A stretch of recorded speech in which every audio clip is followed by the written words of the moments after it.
Okay, I would like to call this meeting of the Anchorage Election Commission to order. The date is April 16th. The time is 11:47 a.m. Oh, I have to get it from Amy. And Madam Clerk, would you please call the roll? Thank you. Ms. Torkelson. Here. Mr. Lehman. Here. Mr. Treadwell. Here. Ms. Nolan. Here. Madam Chair, you have a quorum, and before we dive into the minutes, I want to bring to your attention a set of emails that I've set on your table. So after the agenda was published, we got a request from Mr. Darden addressed to you guys, challenging the handling of his ballot, and I've provided information from us on why we went ahead and rejected the ballot, and provided information about how he could retrieve it back. Anyway, it's not on the agenda. If you would like to add it to the agenda, you're welcome to do so just by making a motion to add this item to the agenda. I just, like I said, it came in after we had already published the agenda, and so to amend it at that point is up to you guys. Madam Chair, does the agenda have a public comment period? Yes, it does. Can this be handled in the public comment period? Or would you rather that we make it a separate agenda item? If we can. It can be handled in the public comment area. Yeah, be pre-adjudication. And the point that the person speaking out of order was making was my next point. Can we do that before we adjudicate the election? I mean, there's a request that I may have no policy problems with what he's asking for. I'm just not sure procedurally we can do it. But we should have this discussion before adjudication, I guess. Another option, if you don't want to add it to the agenda, is that you can move audience participation to be between 5C and 5D. I'd so move, Madam Chair. Second. All right, we have a motion to address the email from Mr. Darden. I think we're changing the order of the day to put audience participation in between 5C and 5D. Yeah. Okay. Yeah. Okay, so the motion was made by Mr. Treadwell to move audience participation between 5C and 5D. It was seconded by Ms. Nolan. If you can just ask if there's any. Hearing, Is there is there any objection to this motion? One second.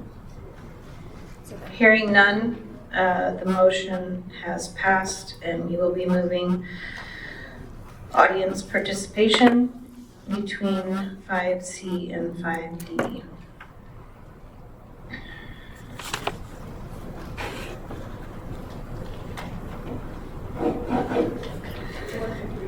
All right, moving on, we are now to the minutes of the previous meeting. Do I have a motion to approve the minutes of the Anchorage Election Commission meeting of January 24th, 2024? I move the adoption of the minutes. Is there any second?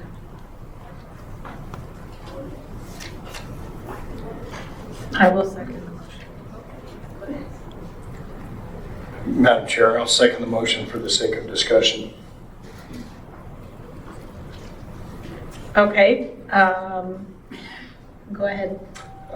Madam Chair, can we request better legal analysis on these minutes, in that it simply says that an election commissioner spoke, but doesn't even say what the subject of the intervention was? And I'm just going to say these minutes are absolutely useless in their present form. And some lawyer came up with a brilliant idea that if minutes don't say what they're about, they're better than minutes that do say what they're about.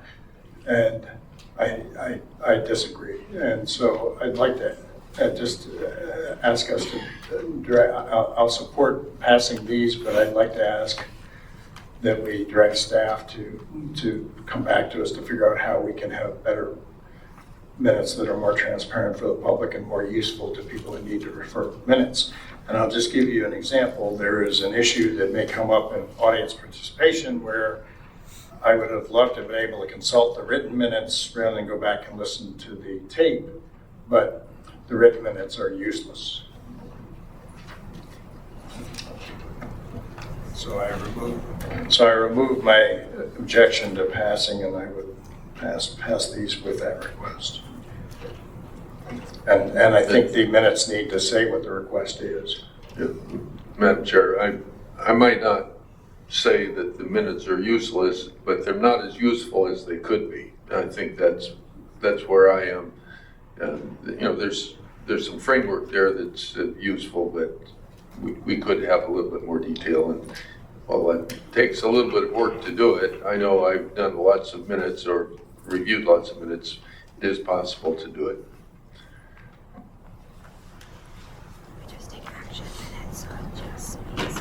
Okay, is there any other comments on the approval of the meeting minutes? I do have a question, please. Go ahead. As I was not present, I should not vote on these. I should abstain, correct? I don't have an answer for that. No, you as a member are able to vote on minutes that were, so the minutes are one of the permanent records of the meeting, and so the new members are welcome to vote on them. All right, are there any other comments, questions, or concerns from the commissioners? All right, Commissioner Treadwell moved that we approve the meeting minutes and take note of the lack. I seconded it. And are there any objection? Actually, I moved that the minutes be approved, and Commissioner Treadwell Okay. seconded. Okay, I must have gotten on the other, anyway, sorry. Mr. Lehman moved and Commissioner Treadwell seconded the meeting minutes. Thank you for that clarification. All right, hearing no objection, the meeting minutes of the previous meeting on January 24th are passed, approved. All right, I have no old business to discuss. And we are now to new business.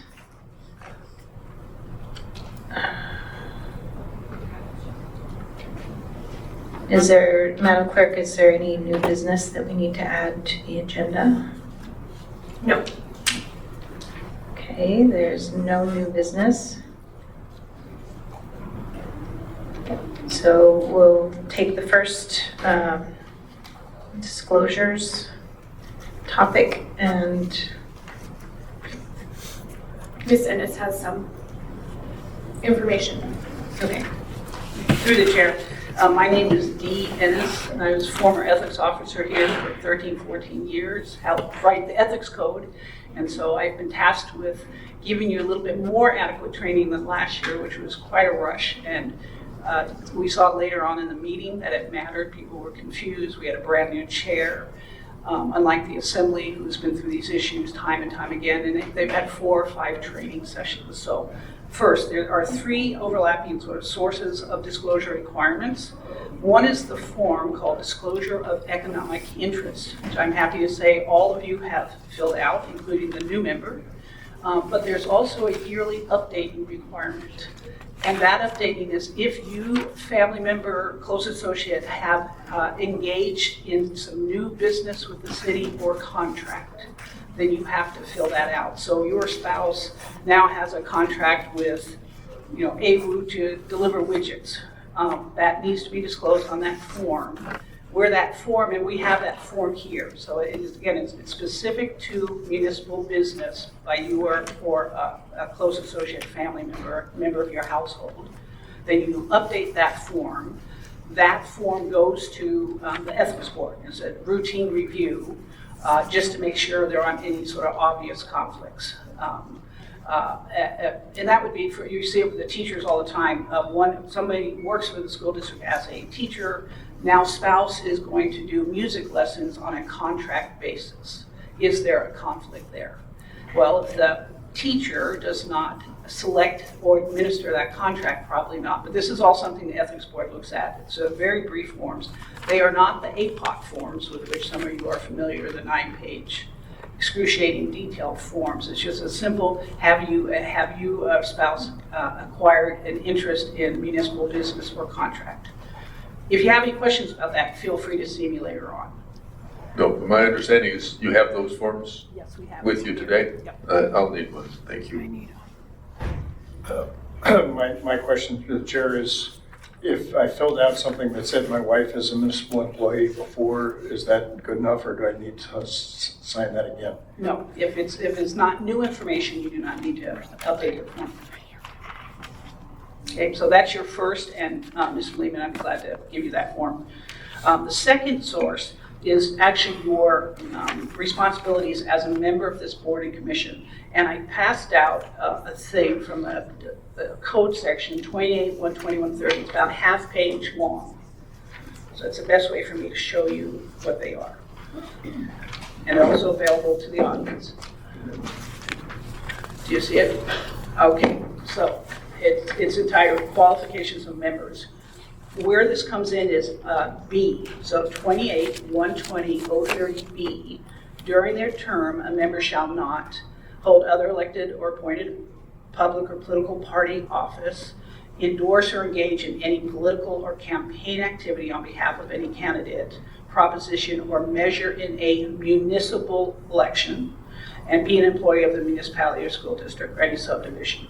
So I think this primarily comes up with number 2, that a member of the election commission shall not endorse or engage in any political campaign activity on behalf of candidate, proposition, or measure in a municipal election. So you can do state stuff, but if you have, be careful about this one. Something came up last year where someone had attended a party, a fundraising party, and then one of the candidates was looking for donations. So just be aware that this is, and it's during your term. So I think your term is 3 years.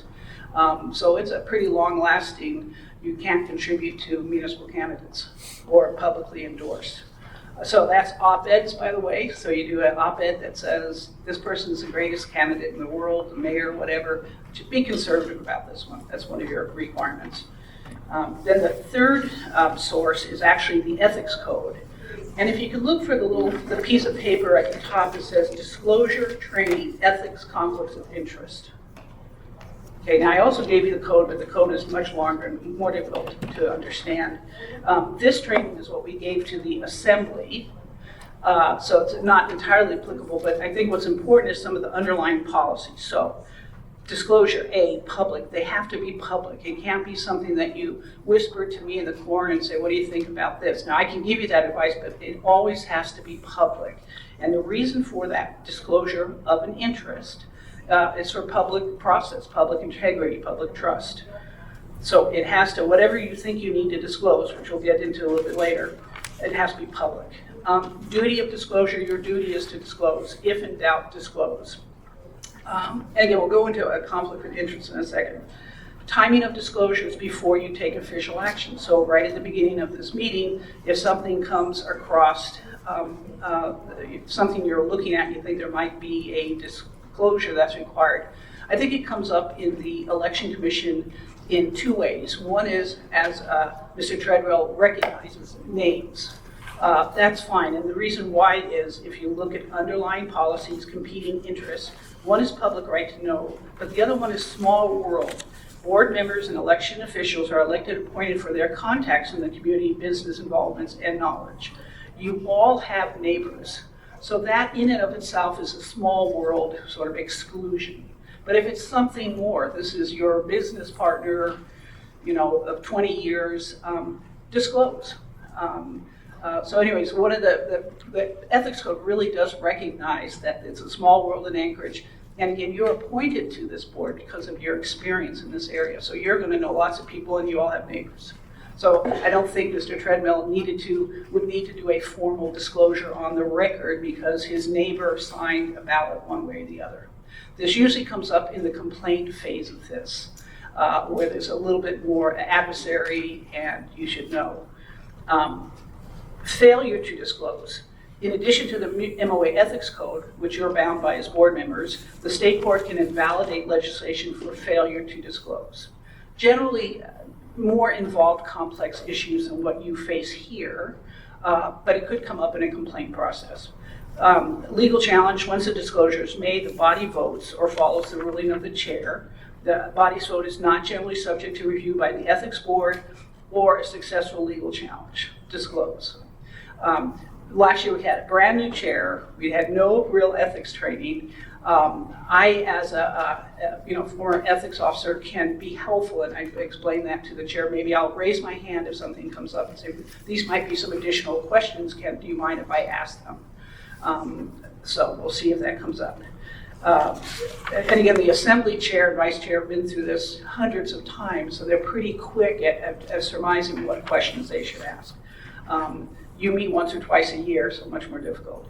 The form for disclosure, this is your form for disclosure. And again, underlying policies, the public right to know, public confidence in the process. They need to know what ties you have to a particular matter.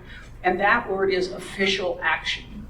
So, for instance, you don't have to disclose, geez, I'm a member of such and such party, and this person is part of that party. If a ballot review comes across, in the course of this meeting, does that somehow trigger some personal interest? I mean, you all have associational ties, so that's not the issue. Again, it normally comes up in the complaint portion of this, where you as an election commissioner may have a long-standing personal business, some other type of relation with the complainant, just disclose it. And the other parts don't really apply to you. The assembly has a duty to vote, so they can't get out of a difficult vote because they have some type of conflict. I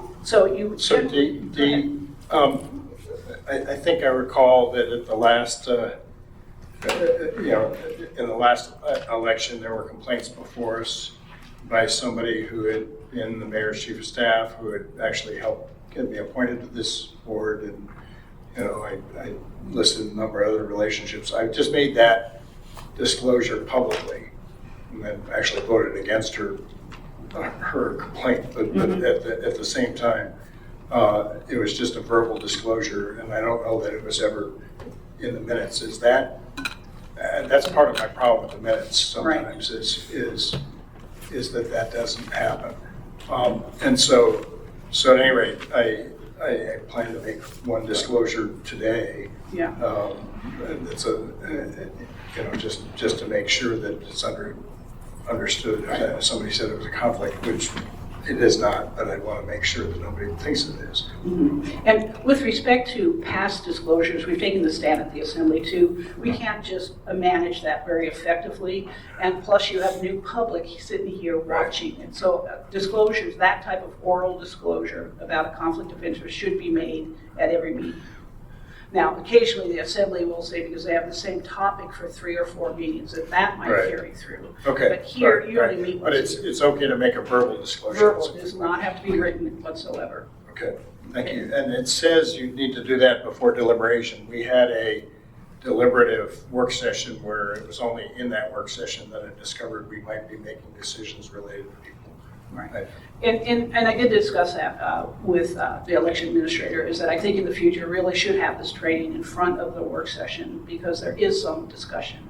The ethics board takes the view that it's not just your vote or your recommendation, but it's a power to sway and deliberate, and that it really probably should be done in the future ahead of the work session for training purposes. It's not something the public really needs to listen to, the training. They just need to hear the disclosures. Okay.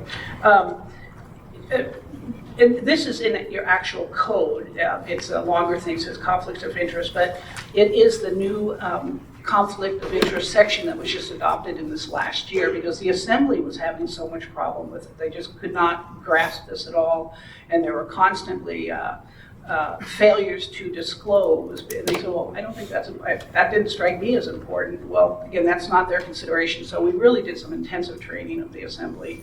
And so I'm not going to read, obviously, a 3-page document, but what is an interest? Everybody said, well, what is an interest? So an interest is a commitment, obligation, duty, goal, or expected benefit. And they've divided this up to something that distinguishes you from the general public, for instance. So financial interest, the receipt or expectation of the receipt of pecuniary benefit, that's not going to happen here except perhaps if the complainant is your business partner. So maybe that does affect you financially. Personal interest, the receipt or expectation of the receipt of a benefit, including but not limited to a special privilege, contractual relationship, or promotion of a business or political interest. That's more vague in this world. There's some good examples in the Assembly world, but I won't go into that. Official action, for the purpose, and this is very important, for the purposes of this code, official action means participation in a process, including deliberation, in which a decision or recommendation is reached. Official action does not include clerical or ministerial action or action on a matter that does not substantially evaluate or impact the merits of the recommendation or decision. And having said that, it's, again, easier to explain within the Assembly context. But for instance, I had an Assembly person who had contracts or had contracted with a group that was involved in homelessness. And this is not the vice chair. Who was involved in contracts with a homelessness group. And so she came to me and she said, Dee, do I need to disclose this? I said, well, you have to have an official action. It has to be a matter that comes before you that involves your former employer or, contract arrangement. But no, you don't just disclose in the air. That is an official action. So with respect to all of you, disclosure would be if some name comes across that has particular significance, that falls outside of that small world or in the complaint process. It's not just simply, geez, I'm a member of this party, I went to this fundraiser. It's specific action that some name raises an issue with you or the complaint process. Okay, so again, it's harder to explain this particular. The ethics code says, hey, we have conflicts of interest everywhere. The question is whether you can manage them. And again, in this one, I think last year when one of the election members had an extended relationship with one of the complainants, could that be managed? And I think what happened is that would come back to the chair, and the chair would say, do you think you can hold your public duties as an election commission over your personal interest with this particular claimant? We sort of fell back on that an awful lot last time, so that should come up again. I may jump in. Because ultimately, you all are the deciders.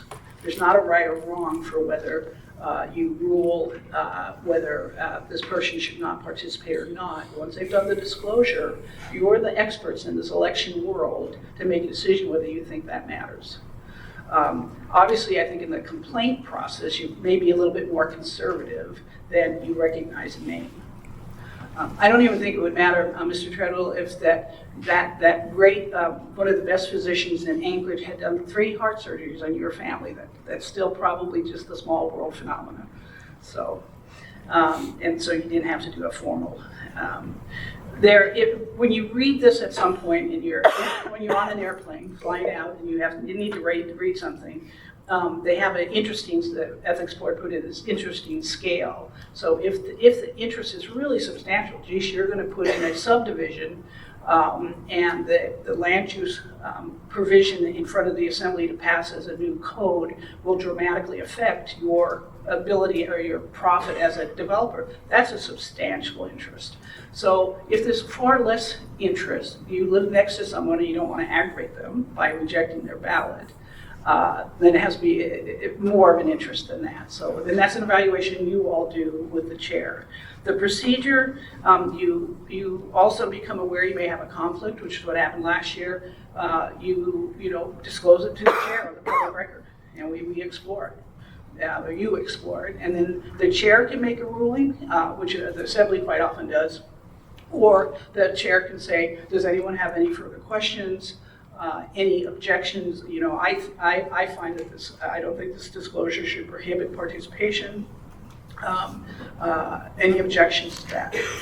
And again, you know, most of your adjudication stuff is pretty routine. You wouldn't anticipate too many conflicts in that arena.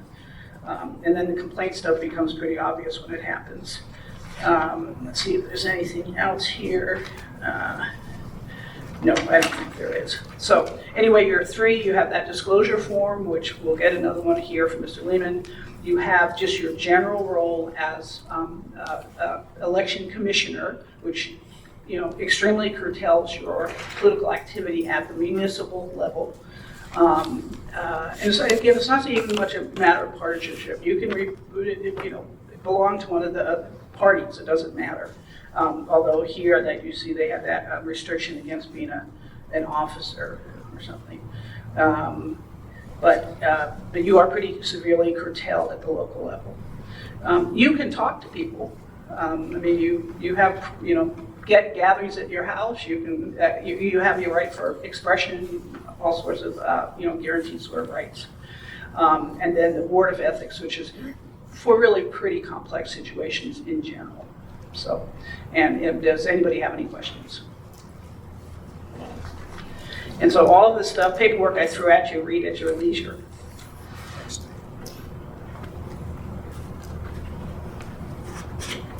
All right, thank you. Is there any other questions or comments on this? Madam Chair, could the minutes please reflect that we were given a kind of training on disclosures, not just that it was on the ballot? That sometimes is useful if there is an ethics committee review of something later on.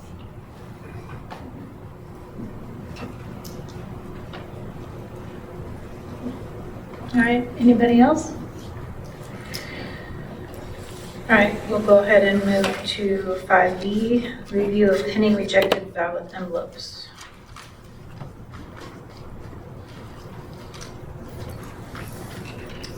And Madam Clerk, if you could present the first reject code. Sure, so the first reject code that we are looking at is duplicate ballot voted. There were 8 of those. There are still 8 of those. There's no way to cure voting twice.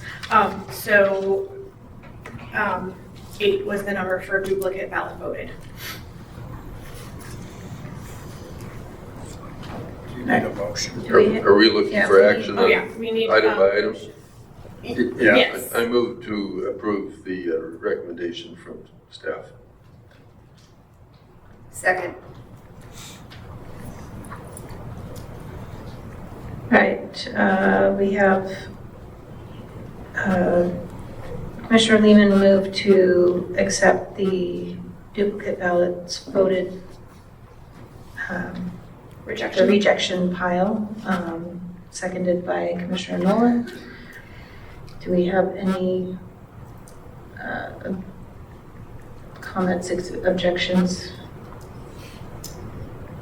Any objection? Hearing none, the reject code D, duplicate ballots voted, has been approved.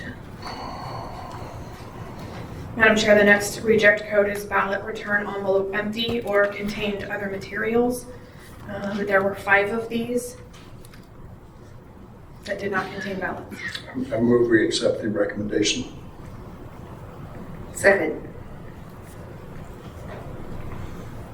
Okay, reject code E, motion by Commissioner Treadwell, second by Commissioner Nolan. Any objection? Hearing none, that those have been approved to be rejected. Next one. Next one is ballot returned without return envelope and unable to identify voter. There were 33 of these. Motion to accept. I second. All right, question. Commissioner Nolan moves to reject E1 group. seconded by Commissioner Lehman. Any objection? Hearing none, those have been approved to be rejected in total. The next section is voter failed to provide identifying information. One of those did cure during the previous meeting. Also during the previous meeting, there was a one person who submitted a blurry picture of their passport, and that person has not cured. And so if you want to order us to count that ballot, because they did provide their voter ID number and their signature did match, you could direct us to count that ballot. Madam Chair, I'd like to move we direct the election officials to count that ballot, which had the text to cure. On my own personal recognizance, I can tell you I recognized that person as matching the name on the ballot return envelope. Second.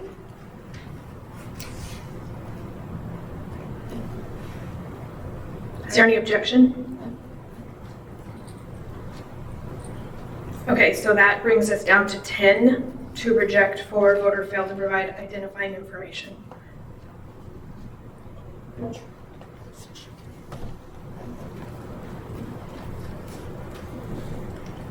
I move to reject the 10 remaining ballots for the reasons stated. Second. Is there any objection? Do I need to repeat who? Oh, you can. I'm sorry, I'm writing it down, so I took over there, I apologize. No problem. I just wanted to know if we could expedite things or if I needed to remember everything. Okay, reject code G, motion given by Commissioner Lehman, seconded by Commissioner Nolan. Any objection to rejecting the 10 that remain? Hearing none, reject code G has been approved to be rejected. Okay, the next reject code is MOA. These are voters who are registered outside of the MOA as of the cutoff date, and there were 43 of these. Motion to accept.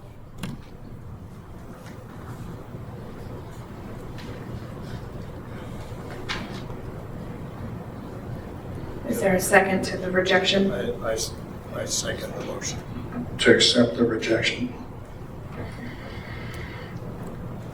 All right, we have reject code MOA. Commissioner Nolan moved, seconded by Treadwell. Any objection? Could I just note for discussion, this was one area where we may want to look at some policy in terms of when the letter goes out to the rejected voter, especially in a runoff situation, because many of these people who were not eligible to vote in the first round are eligible to vote in the second round. Correct, and I did look at the date, and the letter is to be mailed out 30 days from certification, which will take place on the 23rd. And so these voters will be receiving their ballots before they receive their letters, but we are happy to add a statement in the letter that they're eligible to vote in the runoff. Madam Chair, we can go ahead and remove my objection if that's noted in the minutes. Okay. Request that it be noted in the minutes. All right, so are there any other, is there any objection to reject code MOA? Hearing none, reject code MOA has been approved to be rejected with 43 ballots with a note of a policy change or policy modification. Was one cured? So is it down to 42? No, these folks were registered outside of the MOA. Well, I know, but my list says 43 and she said 42. Was one cured or No, Or it's- no, so it's- sorry, I must have. it's 43? I must Okay. have misread it, sorry, 43. I don't know why I would have said 42, but it's possible. Okay. All right, next one. The next one is letter T, voter registered too late. There were 24 of these. Motion to accept. I second. Accept the recommendation for rejection. Yeah, and Madam Chair, the recommendation that we made on policy for MOA, I would like the minutes to reflect, we discussed changing the policy on this as well, just so that a voter who is rejected in the first round knows that he or she is eligible in the second round. Okay.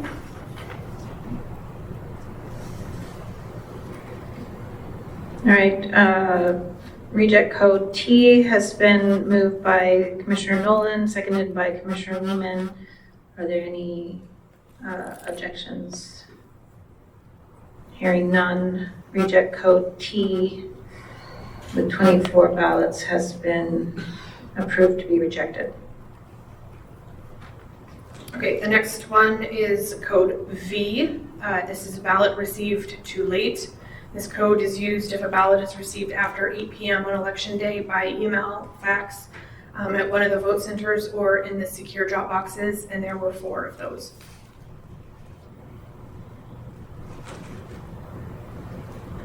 Move to accept.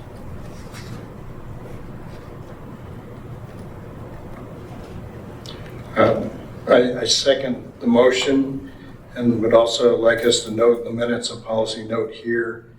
It's very confusing for the voter as well as us if we actually hand somebody a ballot after 8 o'clock, allow them to fill it out and then reject it. And quite possibly that person could have taken that ballot over to the airport post office and then mailed it. It's kind of an absurd situation. And I just want the minutes to reflect that we've told ourselves that we need to work on that policy or clarification, but I don't have a solution at this time. It's just kind of, there's a loophole that allows some ballots to be posted after 8 o'clock and some that aren't. And if you go to the airport to mail them, you can, but if you happen to hand it to an election official, you can't.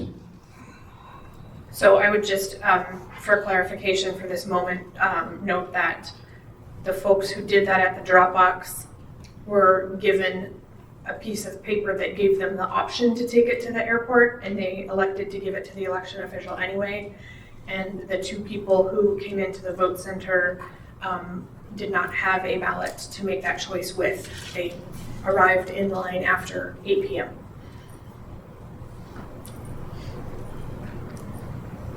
And Madam Chair, I'd hope the minutes would reflect both the concern and what Jamie just said. I think it's important that that be in the minutes.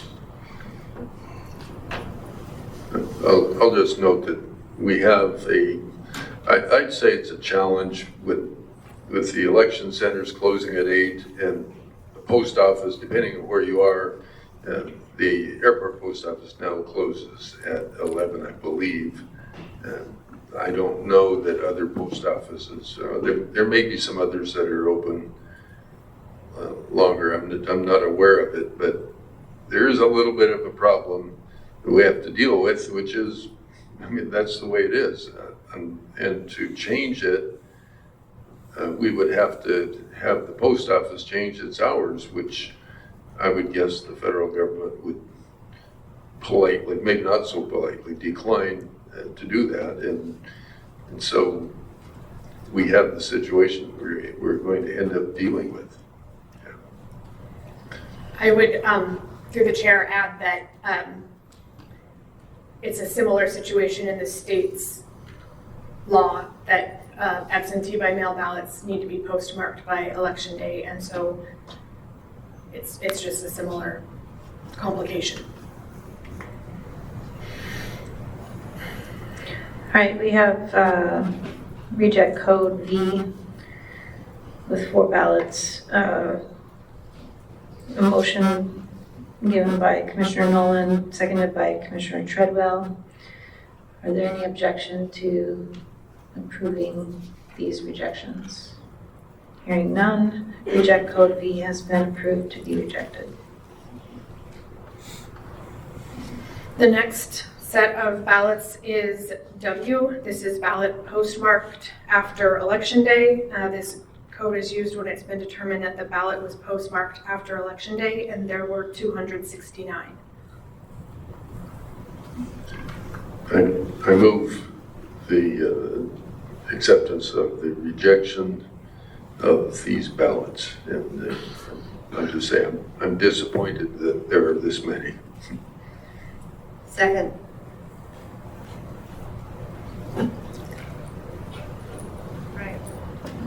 Reject code W of 269 ballots. Commissioner Lehman moved. Commissioner Nolan seconded. Are there any objection? Hearing none, except a disappointment by people not maybe taking the extra step to hand mark or hand post the ballots. The reject code W has been approved to be rejected. The next set of ballots is no postmark but received after Election Day. This is used when the ballot was received after Election Day, but there is no postmark on the ballot envelope, and there were 16.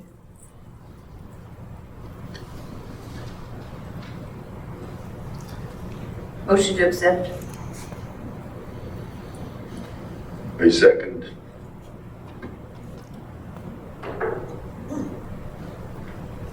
All right, we have reject code W1 of 16 ballots, moved by Commissioner Nolan, seconded by Commissioner Lehman.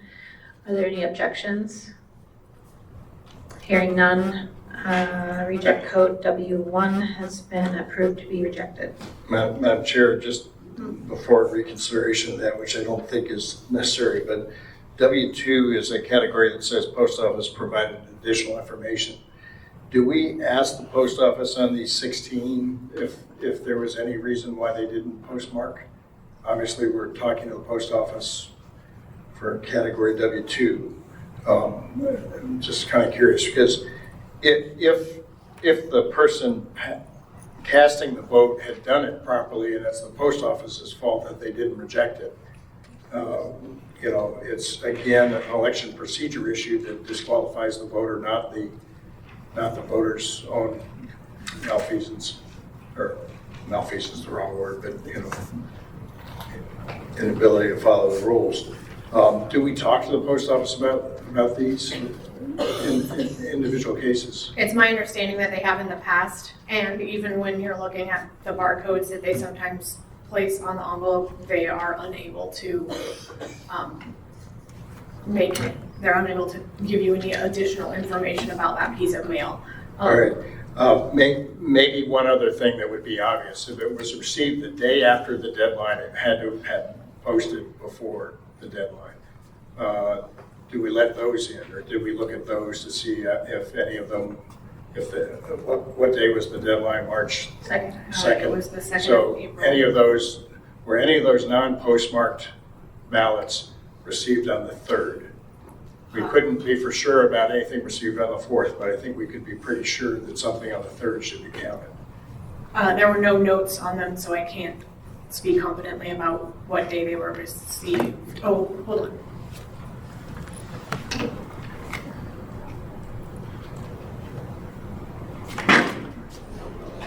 Yes. While she's up, I remember from a previous election that we did deal with it that way and concluded that it had to have been mailed the day, at least the day before, and then we accepted them.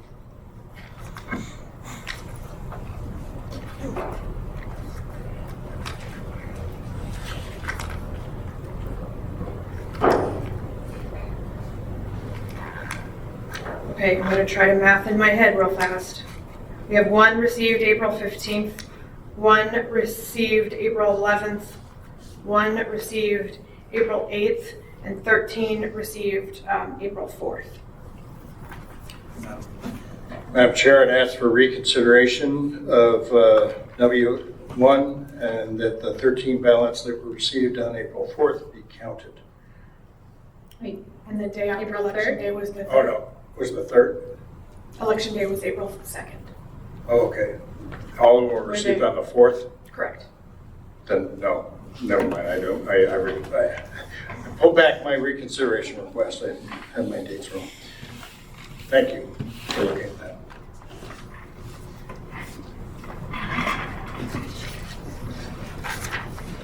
The next reject code is voter not registered, and there were 16 voters not registered. Motion to accept?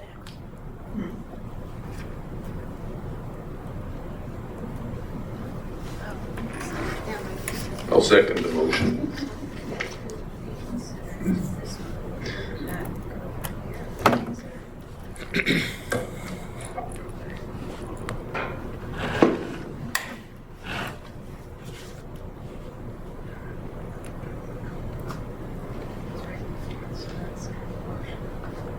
Yeah, I mean, any voters received April 4th. If it's postmarked after election day, it's clearly mailed after election day. The post office held it before they postmarked it. But if they received it on the 4th, we can ask the question if there was 6.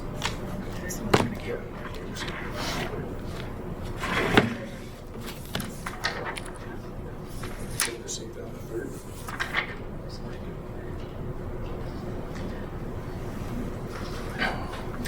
Please. Yeah, Madam Chair, on the other issue, the 269 for voter code W, were any of those, even though they were postmarked after Election Day on the 3rd, were they received on the 3rd here at election office? Because that's even kind of, Amy, you're gonna have to get somebody to come count these. We can come back to that. yeah, if we can look at that, that'd be, If they were postmarked on the 3rd and received on the 3rd. yeah, I mean, if it's postmarked on the 3rd, it's presumably mailed on the 3rd, but if it's received on the 3rd, there may be a problem with the postmark where the post office, I mean, one thing that happens, at least in my experience, is that sometimes they'll mail something at a post office and it'll be postmarked by the central receiving center that gets it the next day, that morning, and is still out for delivery that day.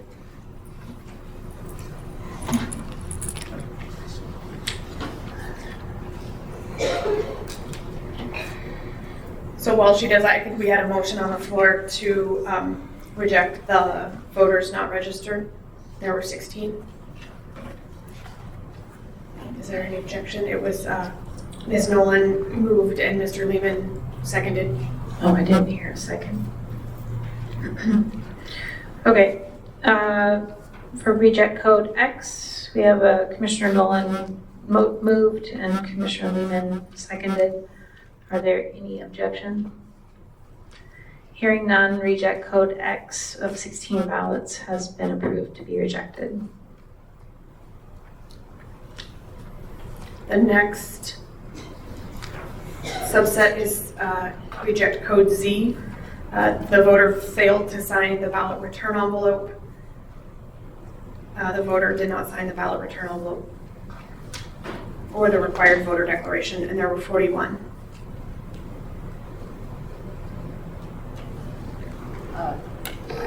Motion to accept, but I do have a suggestion. If I get a second. I second the motion. I'd like it to note that that these people were sent a cure letter, but did not respond.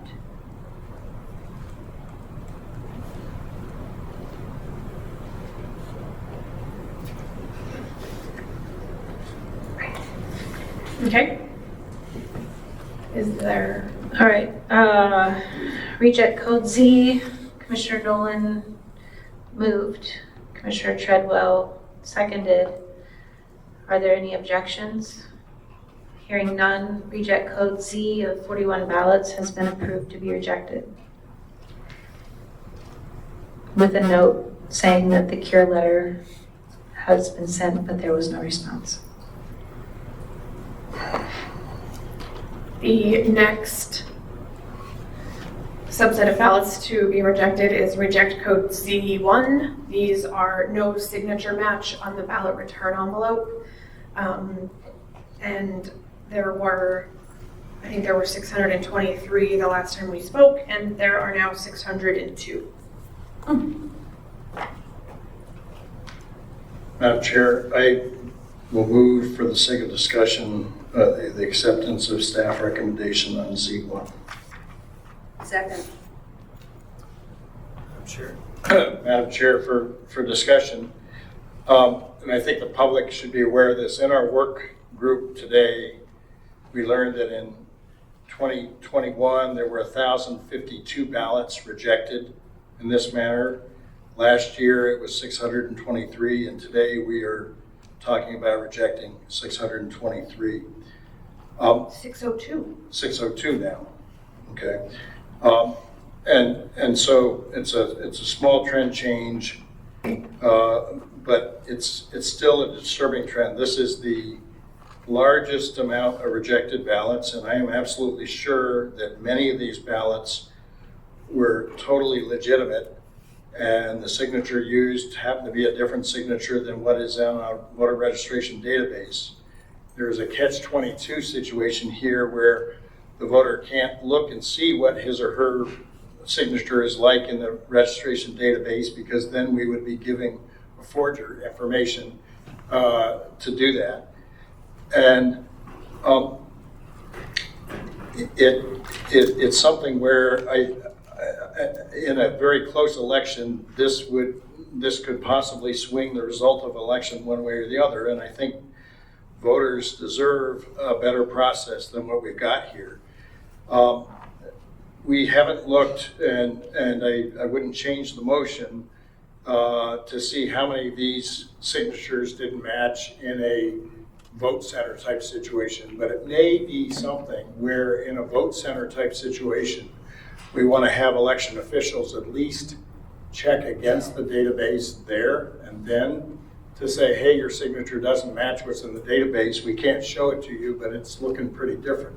Through the chair, two things.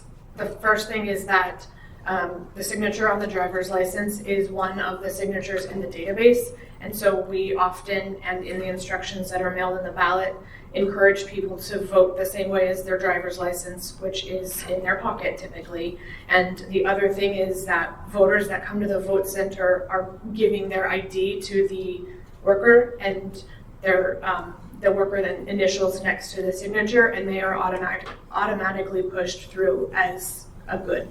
Okay, well that's helpful to know. So 602 people who voted by mail are having their signatures rejected, either A, because they changed their signature, or B, because somebody else signed for them.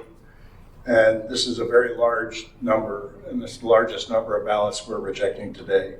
And I don't know what the solution is. I like the trend that we're hearing, but it's still one where I think the public should really know that it's quite possible your ballot was rejected today simply because your signature didn't match what's in a state database. I withdraw my objection to the at this point and urge us to go ahead with this vote. Yeah. Madam Chair, I share that same concern, and I'm just as concerned about somebody voting for somebody else. That's being dishonest. That's not right, and it's too bad when a legitimate vote is rejected. But I believe every one of these was offered an opportunity to cure. That's correct. Okay. And if their number or email was provided on the envelope, we tried to contact them by phone or email as well. Right, and so I appreciate really what the staff of elections is doing, and what we're hearing. I applaud them for reaching out to voters, doing everything we can under this system of mail-in ballots, which quite frankly has some flaws to it, and they're doing the best they can with a very tough requirement that the Assembly has put on them. And then can I question, after the SIG ones are rejected, within 30 days, the clerk sends out yet another letter that says your ballot was not counted or rejected, whatever terminology you use, because of blank. Correct. So everybody does get that information within 30 days. And I would hope the letter says it'll be rejected again if you don't change that. And it'd be very interesting, again, as we analyze this election, to see how many of the 602 we rejected this time also voted last time and were rejected because their signature has changed. And it may also turn up some other things in terms of people voting for other people. So it may be, Madam Chair, if the minutes could reflect that concern, it'd be interesting to find out how many people were rejected 2 or 3 elections in a row. And Madam Chair, I'm just reinforcing our concern that everybody missed at the work session. This is very disturbing numbers. I don't know what can be done to fix it as long as this is our voting system. But the other thing that I think Mr. Treadwell forgot to mention is that we're concerned about an aging population that still deserves the opportunity to vote and have their vote counted, but our handwriting changes over time. At the work session, it was mentioned when you're 16 years old, you dot your I's with a little heart, and once you reach about 20, you don't do that anymore, hopefully. But our handwriting does change over time, and not having those updates in the system, and for some, I'm going to suggest when we get to that point of a couple of advertising methods that we could look at to solve some of these problems, or at least to try to educate the public so that we don't see this horrendous number. Thank you. Through the chair, we really do often see a change in the voter's signature as they age. If a sudden event has happened and it changes drastically, it is unfortunate and we regret that. But we really do see a lot of people progressively get worse, and they still have the same characteristics. They don't close their A's, or they press really hard on the paper, or they don't close their O's, or they cross their T's in a slant. We still see that even though it's a little bit shaky.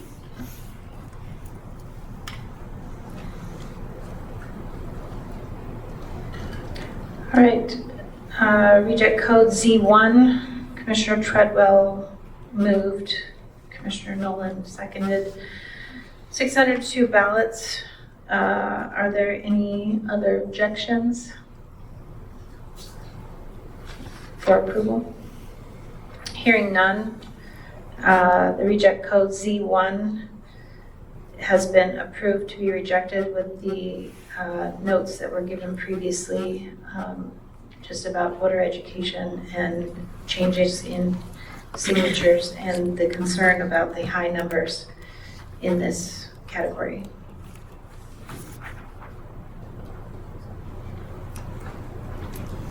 Through the chair, the next reject code is no reference signature. This code is used if there's no digital reference signature in the state of Alaska voter registration database. There were 2 of these, and I would just note that these folks had the opportunity to cure, and we called them or emailed them if they provided their email address or their phone number. Madam Chair, I move, for the sake of discussion, that we accept this recommendation. Second. Madam Chair, the fact that the state somehow doesn't have a copy of your signature, to me, is no reason to disqualify a voter. And so I'm going to vote against my own motion. In, I believe, some of these cases, there was a witness signature, and we discussed in the workshop that that we might also ask for a calling reference for the witness. But at this point, I think this is a whole, and I know that you were able to cure a number of others, but I still think the inability of the state to have copied your signature one way or the other on a fishing license or a driver's license or something else like that is not a reason to disqualify somebody to vote. So anyway, I'm simply going to vote against my resolution or against this resolution. There's enough votes for it to pass, and vote count will change by 2 if it doesn't pass. Through the chair, if I could ask one of the attorneys who have their laptops pulled up, in Title 28, does code require us to sig match against voter registration database in the event we have no signature to cross-reference? Thanks. One moment. And could you state that again? Yeah, so I just want to confirm that the code if the code requires that the signature be verified against a signature in the voter registration database, essentially I'm asking if this motion is permitted under the code, or if the code requires a rejection due to there being no signature for us to reference against.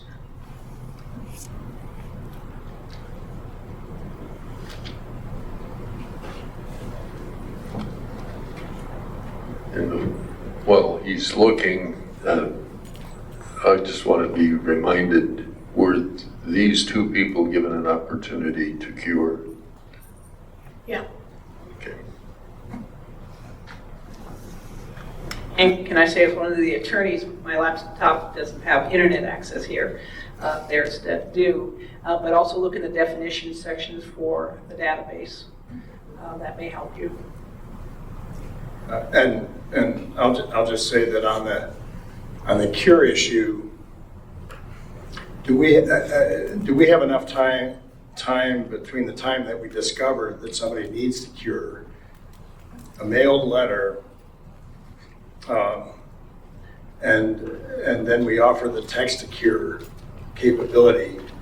We're now 19 days after the election, I guess. Is that enough time to get the word out? And I know slope workers are sometimes 2 weeks on, 2 weeks off, may not see their snail mail for a period of time. But we did offer a chance to. I just want to make sure our cure process is as aggressive as it is, and I think it is. I'm a little worried about sometimes it's 10 days before I see something in the mail because I'm traveling. So we're required by code to have the cure letter sent within 3 days. 3 days. It is typically sent the next day, right. Or even sometimes the same day. And the letter itself is what provides the text to cure information at this point. So it would be received in the same. It's not a separate text that's sent to them.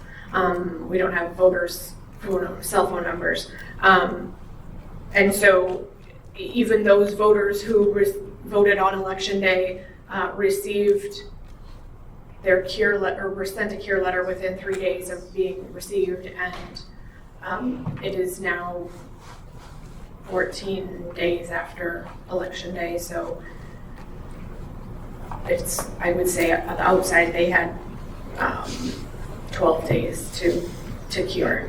And their cure letters are sent with urgent on it, and so yeah. But another question there. Again, this is just practical about cure. I may recall incorrectly, but I do recall that we started collecting emails on state voter registration. And then the question came, could somebody like a candidate get those as part of the list? And that became part of something which we didn't distribute, if I recall correctly. But it is something that you may want to ask the state to share with you so that you've got a backup email. And many of the people who do vote also get a permanent fund dividend, which generally has your email there too. And so I'm just thinking there may be ways to shortcut the process. I love the fact that I got an email or a text from you guys saying that my ballot was received on time and so forth. And so we've got all those positive things.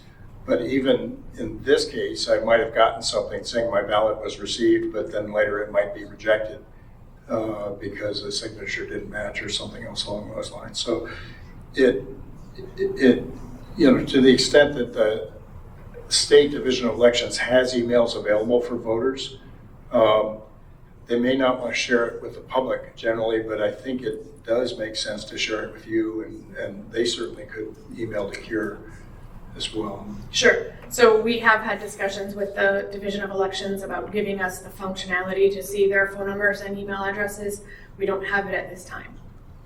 And if somebody does have ballot tracks and they're getting the texts that their ballot was received, they are also getting a text that it was good, or if it was rejected, they would get a text that it was rejected.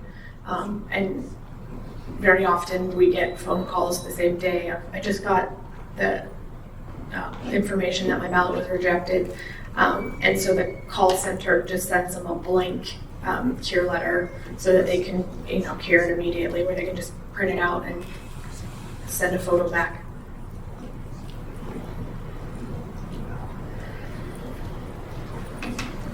Thank you. Okay, we're on reject code Z2.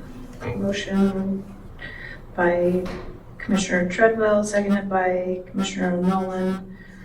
There has been some objections and some comments. Are there any other comments? Madam Chair, I move to table this and move on while the council still consider the legal question. Second agrees. Okay. Okay, reject code Z2 has been tabled until we get the information back. The next reject code is a ballot voted by someone other than the voter, and there were 6 of these. Move to accept.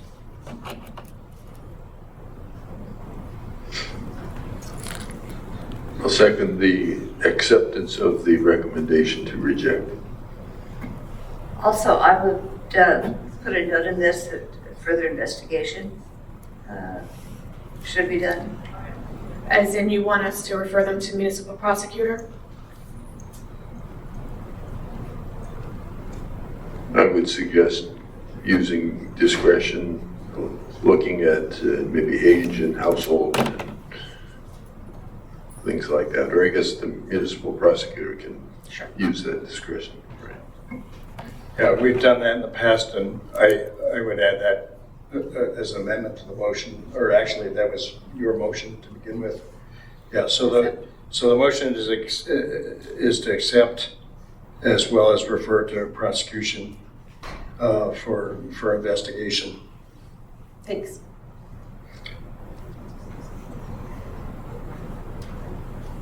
All right, reject code 3. Commissioner Nolan moved. Commissioner Lehman seconded. Are there any objections?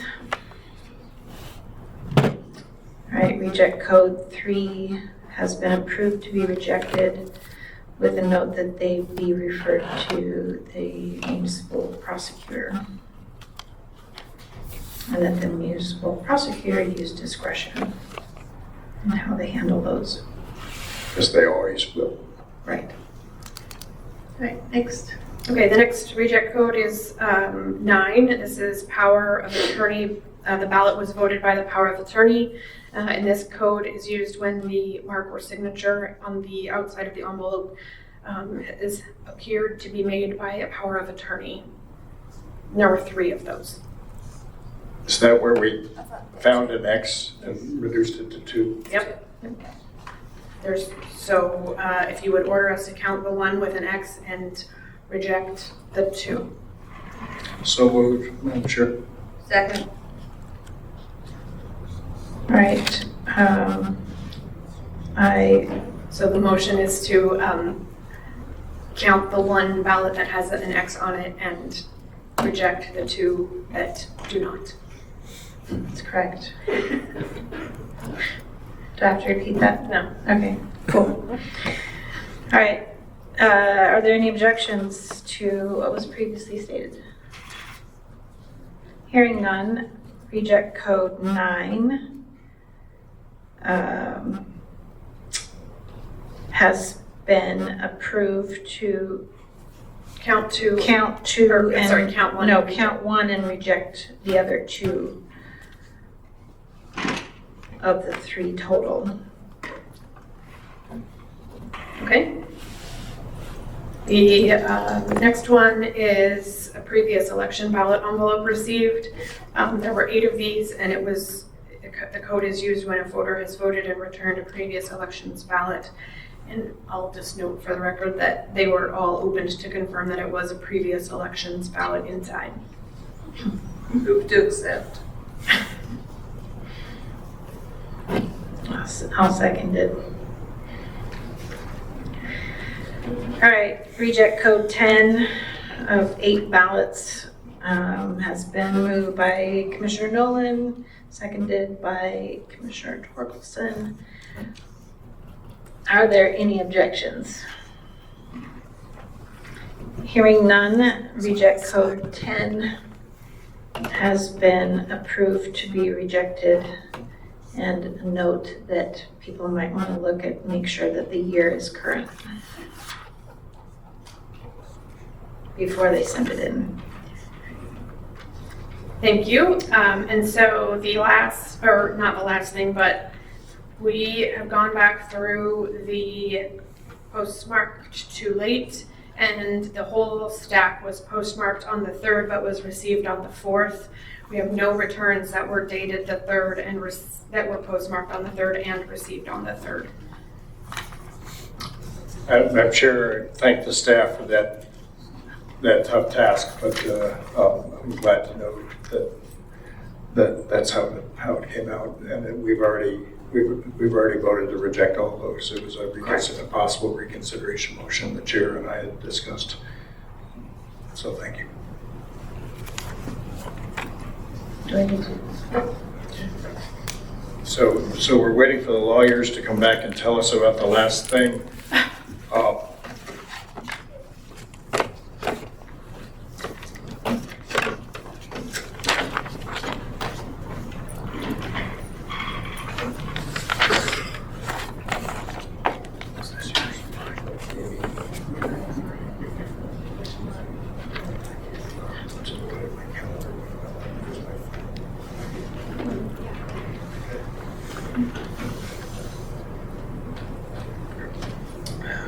Thank you, Madam Chair. So, under section 287030, the ballot return envelope standards, it states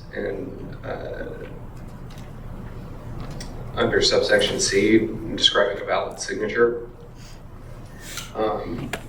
that a ballot signature on the ballot declaration must be compared to the signatures in the voter's registration and file, or using standards in this subsection. The municipal clerk may designate in writing officials to perform the function, and it states that a signature on the ballot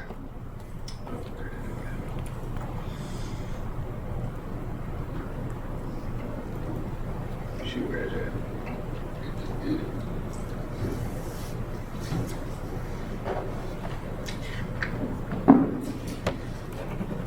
It states in subsection A above it, A2, that a vote by mail shall be counted if the voter declaration is signed with a valid signature, or if the voter is unable to sign, the voter marked the signature line, and one other person has properly witnessed the voter's mark for purposes of the section, a mark with an X or any other letter, line, symbol verified by a witness's signature.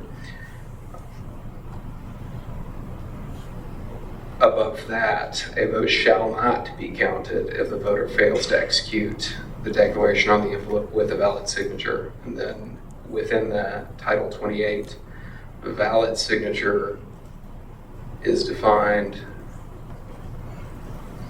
as a signature that has been compared with one or more signatures in the voter's registration file or in a government-issued identification and determined to be the same writer through evaluation by an election official trained to perform this function using the standards set forth in this title. So under the previous subsection, our read is that it is non-permissive language that unless a signature has been verified either against a government-issued identification or a signature in the voter's registration file, those being the only bases of comparison, that vote cannot be counted.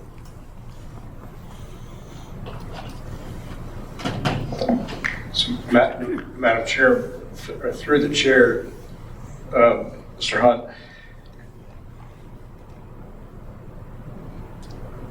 I read Catch 22, and there's a situation here where we've allowed people to cast a ballot even though we know ahead of time, we have the means to know ahead of time that we will never count their ballot because we have no way to compare their signature. Through the chair, they did receive instructions in their envelope that told them to provide their ID.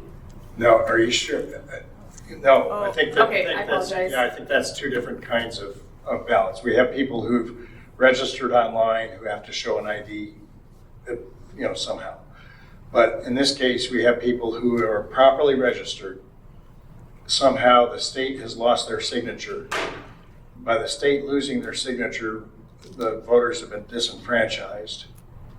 And we led them down the primrose path to suggest that they could vote. So whose fault is, so we've got a law that says we can't count their votes. And we have a constitution that says somebody is franchised to vote unless they're a felon. What do we do in that case? I mean, it's either our fault or the state's fault. It's certainly not their fault.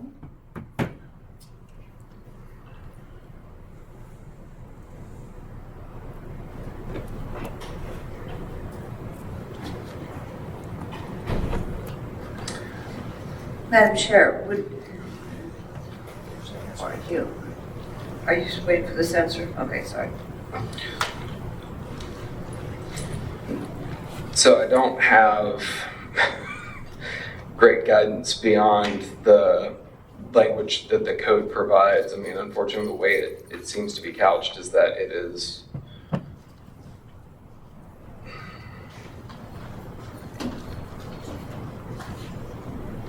fairly non-permissive, and it looks like Mr. Gates wants to throw me a lifeline, so I'm going to defer to him while I do more digging. Well, thank you. I will do my best, Mr. Horn, to provide a lifeline. I think that, Mr. Treadwell, I think you described it well when you said Catch 22. However, we do have all these rules and code for a reason, and this is what we have to apply today. And what I see here is what Mr. Hurd described in the beginning of 2870-30A, and then C that describes valid signature. And if we're somehow unable to apply those rules because the state's missing the signature, we have the cure process, which is 2870-30D. It's titled missing or invalid signatures, so missing signatures have been contemplated. And that's where the cure process comes into play. And so that, I think, is the process where we're attempting to not disenfranchise a voter for whatever reason, and here it's missing signature. And if they didn't avail themselves to that process, I think applying the rules and the codes, as Mr. Hurd described, is what we're supposed to do. So if the commission votes to do something different, or doing something that's not prescribed by code, you should, I guess, you can vote the commission to do it that way, but you want to describe very clearly what you're doing and why. Thank you. Did you want to make a comment, or I can move? My sense of this, this ruling, and I understand what the lawyers are saying, but my sense of this ruling is one that would make Vladimir Putin proud about how Russians run their elections. In this particular case, I stated at the beginning I'm going to vote against rejecting these. We'll see what happens, but there's a clear signal we need to send to the Assembly and to election officials that we should compare whether or not we've got a signature with a registered voter list and make those voters aware that their vote may not be counted ahead of time, and figure out if there's any other way to cure this, because right now we send people this, people go out of time. I mean, I don't vote casually. I spend sometimes an hour reading candidates' positions, reading all about the ballot propositions and so forth. We've taken a lot of their time only to tell them, sorry, we lost your signature. And frankly, that's not the voter's fault. And so I have moved to accept these two ballots. I don't know who the people are at this point in Z2, Madam Chair. And actually, I moved to accept the recommendation, but said I would vote against it. I'll continue to vote against it. Madam Chair, my question originally was going to be, does the signature from the ballot envelope we have right now, is that captured so it will be their signature in the future? So yes, that does occur.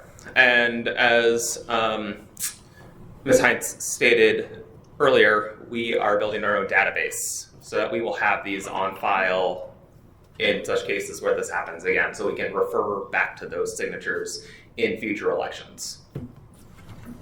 Question.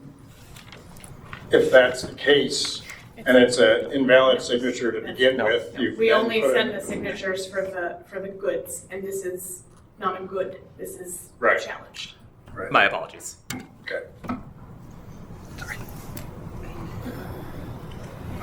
Madam Chair, I'm loath to disenfranchise anybody who has a legitimate ballot. But in this case, as I weigh this one, they've been given an opportunity to cure. And I have a good friend who's been voting for a long time. And his signature was rejected. And I told him, I said, well, if I wrote like yours, I'd expect mine to be rejected too.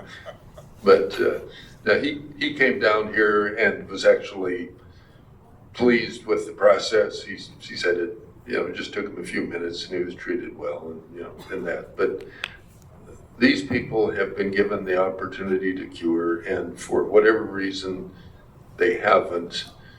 And so I am somewhat satisfied with the process, and I will vote for the motion, even though I understand. I don't understand why it's difficult.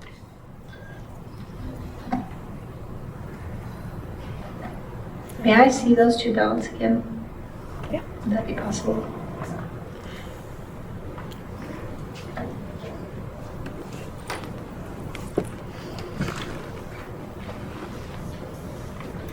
So when they vote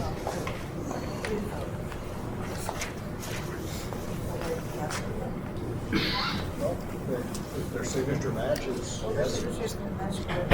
No. They won't be until they come here.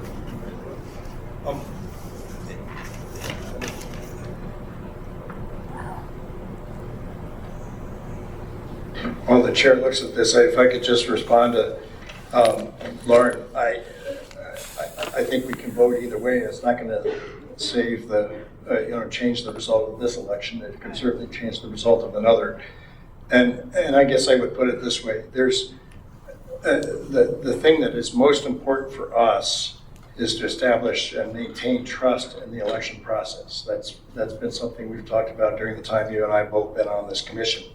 This is something where, if for any reason, a computer glitch, an AI takeover, whatever, the government can say, we don't recognize your signature, or we don't even have it, we've lost it, therefore you can't vote, to me is there. Now, I understand the cure was there. I also just believe that this is something that the elections office themselves could cure ahead of time, and that I'm voting against this to flag this as something that the assembly should be aware of too, even in its definitions. That, you know, if Commission meeting, they're gonna have to make a recommendation. what effectively the lawyers read to us is a catch-22 that says we'll send you a vote, we'll send you a ballot, but we're not going to count it. And we don't tell them that when they get the ballot.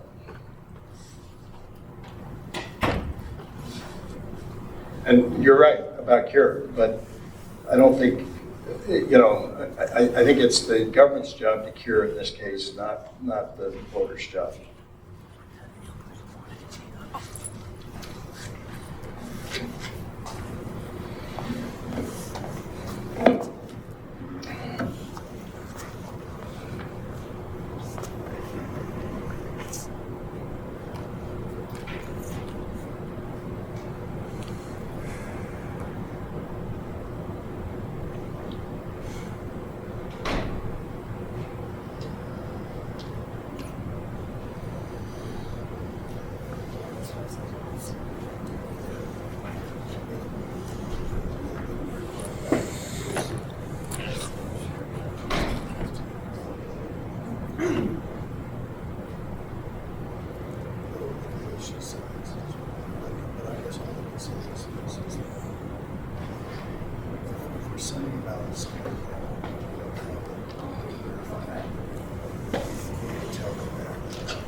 However anybody else votes isn't going to bother me. We can have a tie. I feel like Stallman.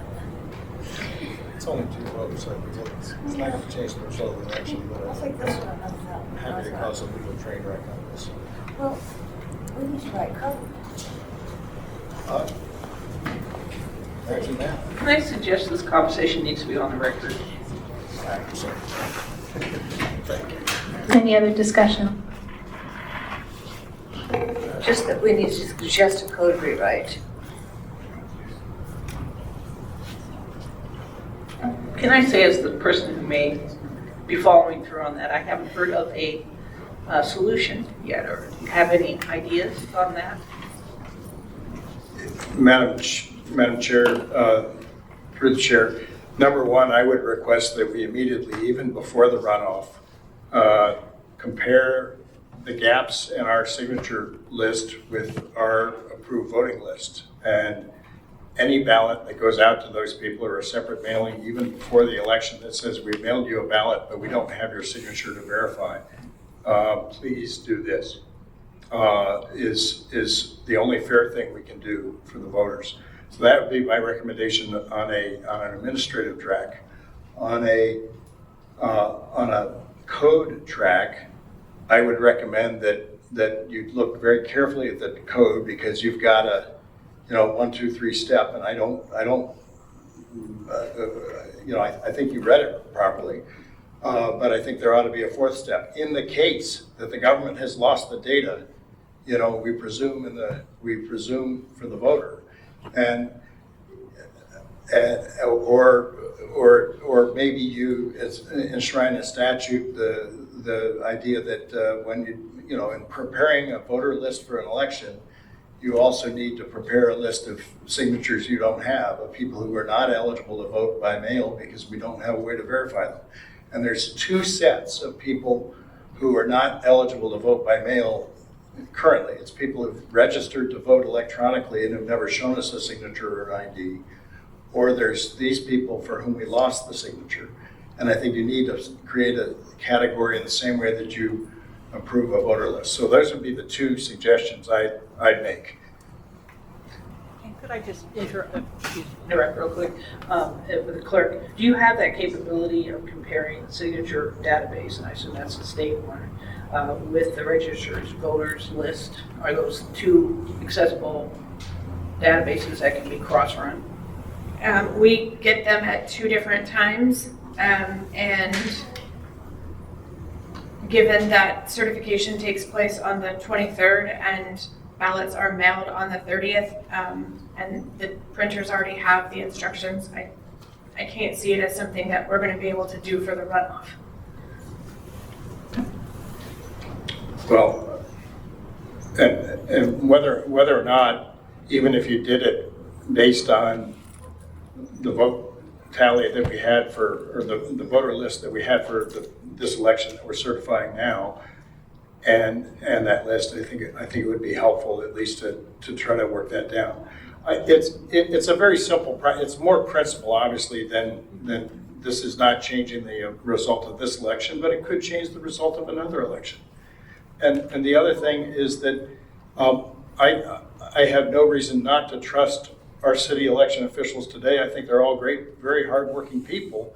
On the other hand, this is just the number of times that I have seen despotic governments come up with a technicality like this is numerous. That's why I mentioned Mr. Putin. But I mean, you know, it literally is a catch-22 that we created.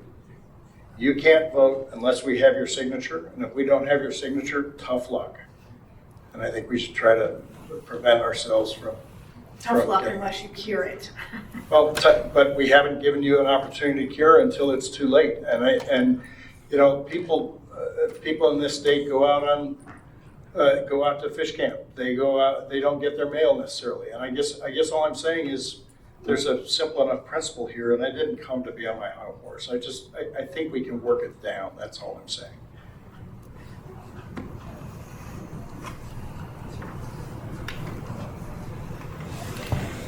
Is it the online process where they have to take the second step to provide ID and follow up? Yes. Is that sufficient? I mean, we need to allow people to register to vote, but is that creating a problem or an area where they fall into this category because they didn't follow up with the second step, they didn't read the second step, they didn't make those second motions, they didn't get the text saying, hey, you gotta do the second step? They got a cure letter. The cure letter provides them 2 opportunities to cure. One being bring this piece of paper in with 2 identifiers on it, or send us a text essentially with a picture of your ID. And then that letter was mailed 3 days after the election, or 3 days after it was received. And so they've had approximately 2 weeks since then to cure it. They've not cured it. We also sent letters, or I apologize, we called them or sent them an email if that was provided. But I mean, I'm just talking about in the initial online registration process, because you have this text secure thing where you can just upload your ID, is there that type of process that you can do all that in one step?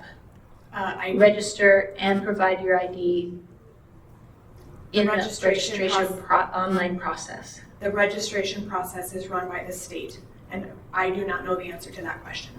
Oh. Okay. Title 15 requires us to use, the municipalities to use the state's voter registration. Okay. I'm Chair, let's call for a vote and line this up. Okay, we have reject code Z2, motion by Commissioner Treadwell, second by Commissioner Nolan. We have had some comments, some suggestions, some discussion, and some objections. There have been objections, so we'll call a vote on this Z2, the 2 ballots in the no reference signature. Commissioner Lehman had.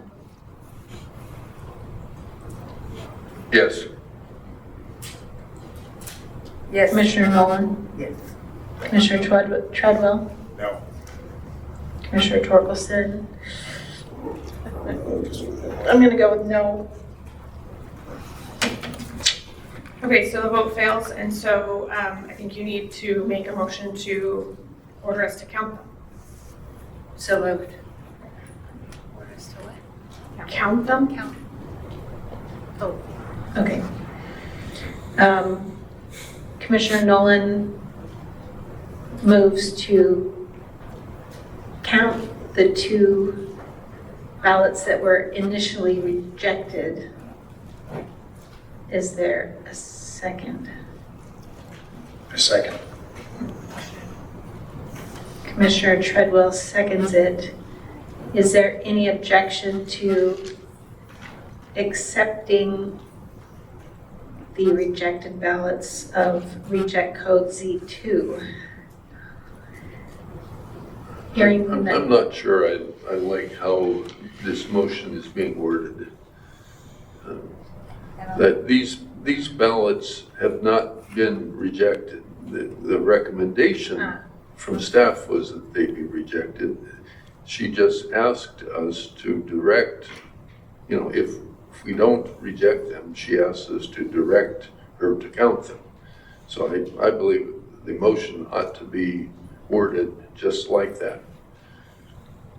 Okay, duly noted. So this is to accept. This is to order Yes. the staff to count the 2 ballots. Okay. Commissioner Nolan has moved. Treadwell is second. Commissioner Treadwell has seconded.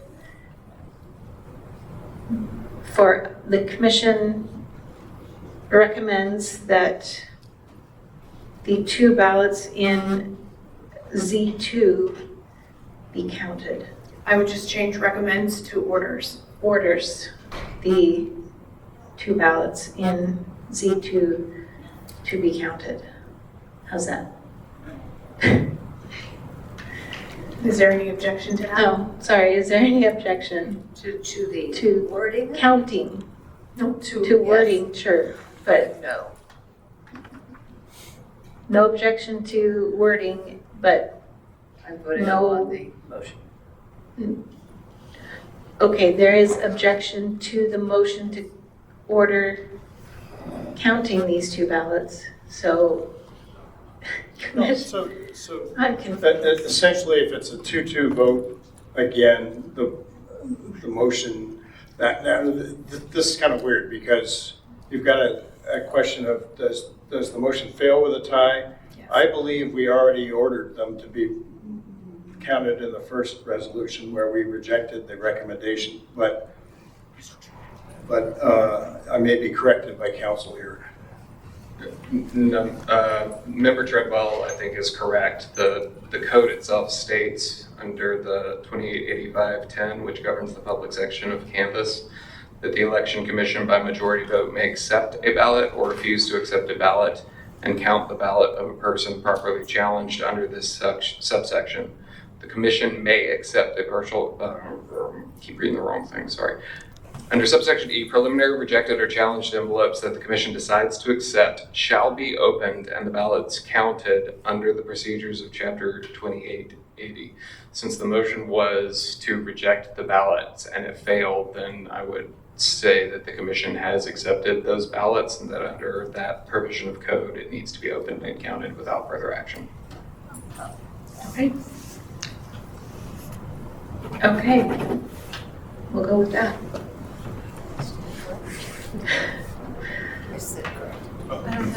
Excuse me. I think procedurally there was a motion made that we should probably be withdrawn. I'll withdraw. I withdraw my second. Thank you. Thank you very much for the clarification. Thank you for not having me repeat that. Madam Chair, since the motion was in the possession of the body, though, you ought to just say, is there any objection to the withdrawal of the motion? Oh, oh boy, is there any rejection to the withdrawing of the motion? Hearing none, we're going with it. Okay.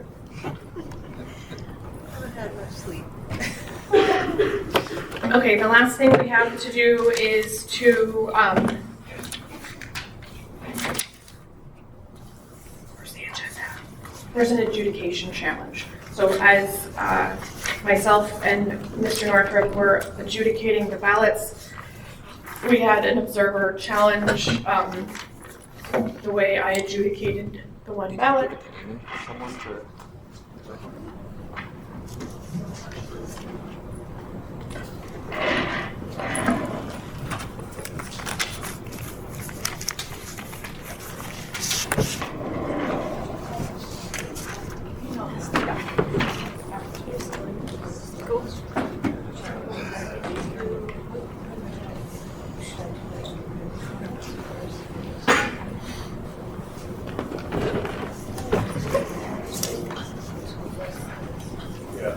So,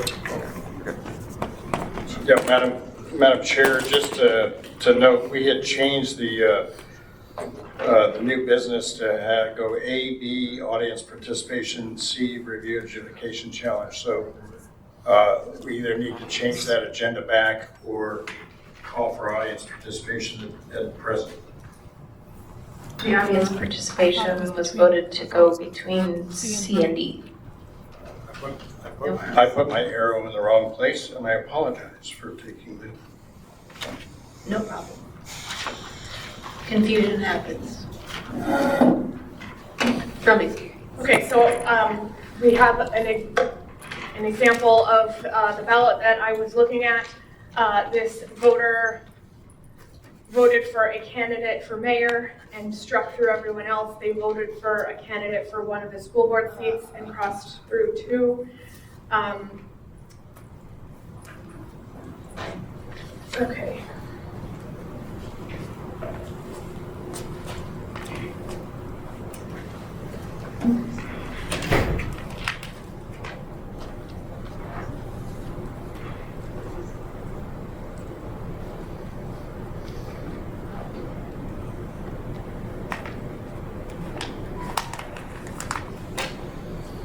Anyway, the one at the bottom is what was challenged. The voter filled in the bubble for a school board candidate and either underlined it or struck through it. And for the remainder of the ballot,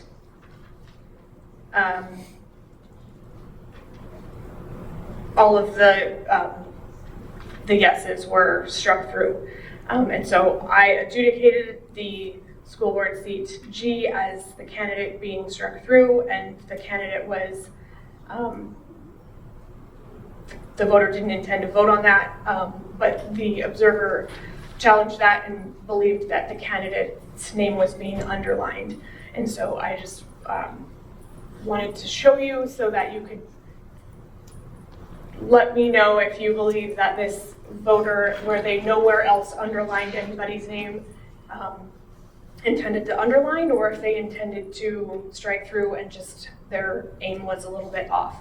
And so the code says that our initial determination is final unless a recount is demanded, and then at that point we would recount it in the way that you decide that this ballot should be counted at this time. So, Madam Chair, as I understand it, there will not be a recount in that race. Is that correct? Not unless the candidate or 10 voters demand one. And have to pay for it because the margin was so large. Is that also Yeah. correct? Okay. So it's highly unlikely there'll be a recount in this. Is it also correct that in the seat F above it, the person decided to vote for no one in that race? Yes. So it's quite, you could as easily conclude that that person decided ultimately with the crossouts to vote for no one at CG as they did to possibly underline a candidate. I'm sorry, you're gonna have to say that again. Okay, you said that it was crossed out, so you didn't count it, Correct. okay? I agree with you. Okay. All right? And I think the argument is not just that they crossed it out, but also that they didn't vote for anybody in the one above it, so by the same method. So even if you follow their same method, you're right. Not just the question of did you or did you not see an underline. Correct. Okay. And isn't the legal standard in the code clear and convincing for voters' intent? Yeah, there is that clear and convincing for voter intent. So if it's not clear and convincing and there's not voter intent elsewhere written on the ballot, then I don't really have anything else to go on other than the way they voted everything else on the ballot. And we see all kinds of, like, yes, my vote is for this one, not this one. That is obviously not a vote. It's just, Is there any, so does everybody agree that school board seat G is crossed through and is not an invalid vote for that candidate? If that's the marking that was on the ballot, I agree with you. Yeah. We have recreated the ballot exactly. Really? Is this a pic? No, it's not a picture of the ballot, is it? But it's a No, it's a replication. hand-drawn replication. Yeah. Okay, so it's a strike through and there's no vote counted for school board seat G. I would agree with that. They voted and then decided, nope, I'm gonna strike it through as the instructions. Okay. Okay, thank you very much. Now you can move to audience participation. Madam Chair, question please. I have some ideas about advertising for the next election, not this runoff, but the next one. Where would you like me to do that, on new business or member comments? Probably in member comments. Thank you.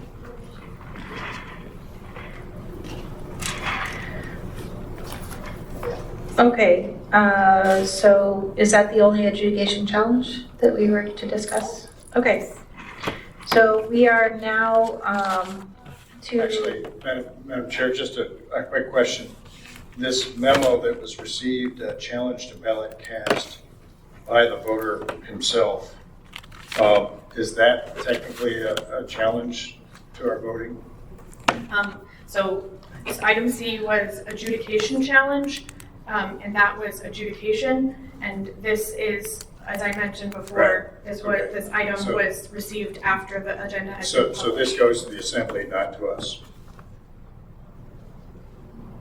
Well, it's addressed to the commissioners, so I'm providing it to you as open and transparent and Okay. providing you what. Yeah, okay. Madam Chair, I'd just like to state for the record, this is similar to a challenge that was made by the same voter last time. And I believe that Commissioner Lehman, I haven't been able to review the minutes, but Commissioner Lehman and I generally feel, and I'm not going to put words in your mouth, Lauren, so I'll just say I generally feel that if somebody has pure religious objections to using that machine, that there ought to be a method to do it. Ultimately, you have to count them on a machine. You have to tabulate them on a machine, even if you've personally and individually, concurred that what the machine is giving you back is what you put in. And I think you've done that many different ways. So I don't know how to deal with this, but I don't see how we can solve this problem. Yeah. So as part of that, I had given my emails to him where I I had gotten legal advice, and my legal advice was that some of the cases that were cited were no longer relevant after Supreme Court rulings. And one of the first things I state is that Municipal Code 2880-030, which is the rules for manually counting ballots, was repealed in 2016. So I don't have any provisions for hand counting, and so that was my response to him. I indicated that the ballot would be processed. Well, I responded to him twice. So the first day I responded to him on a Sunday, and I said the ballot would be processed tomorrow. And so I was giving the opportunity to reply and say, I want to come get my ballot, but I never got that reply from the voter. And so then the voter again asked or reached out to a different group of people. And so, assuming that he hadn't gotten my email, I responded back with the same email. And again, I never got a response requesting that the ballot not be processed for them to come retrieve. And again, never got that response. Thank you. I have no further questions. Madam Chair, I probably offered comments before, but this is one of those cases where I would say you have to decide between is something dilatory, or there may be other words that are similarly have similar meaning, or is a legitimate belief or somebody wants done. And it seems to me to be fairly easy to deal with. Probably a lot easier than writing this letter citing all these cases. That probably took some time and cost some money, which I don't like to see us spend.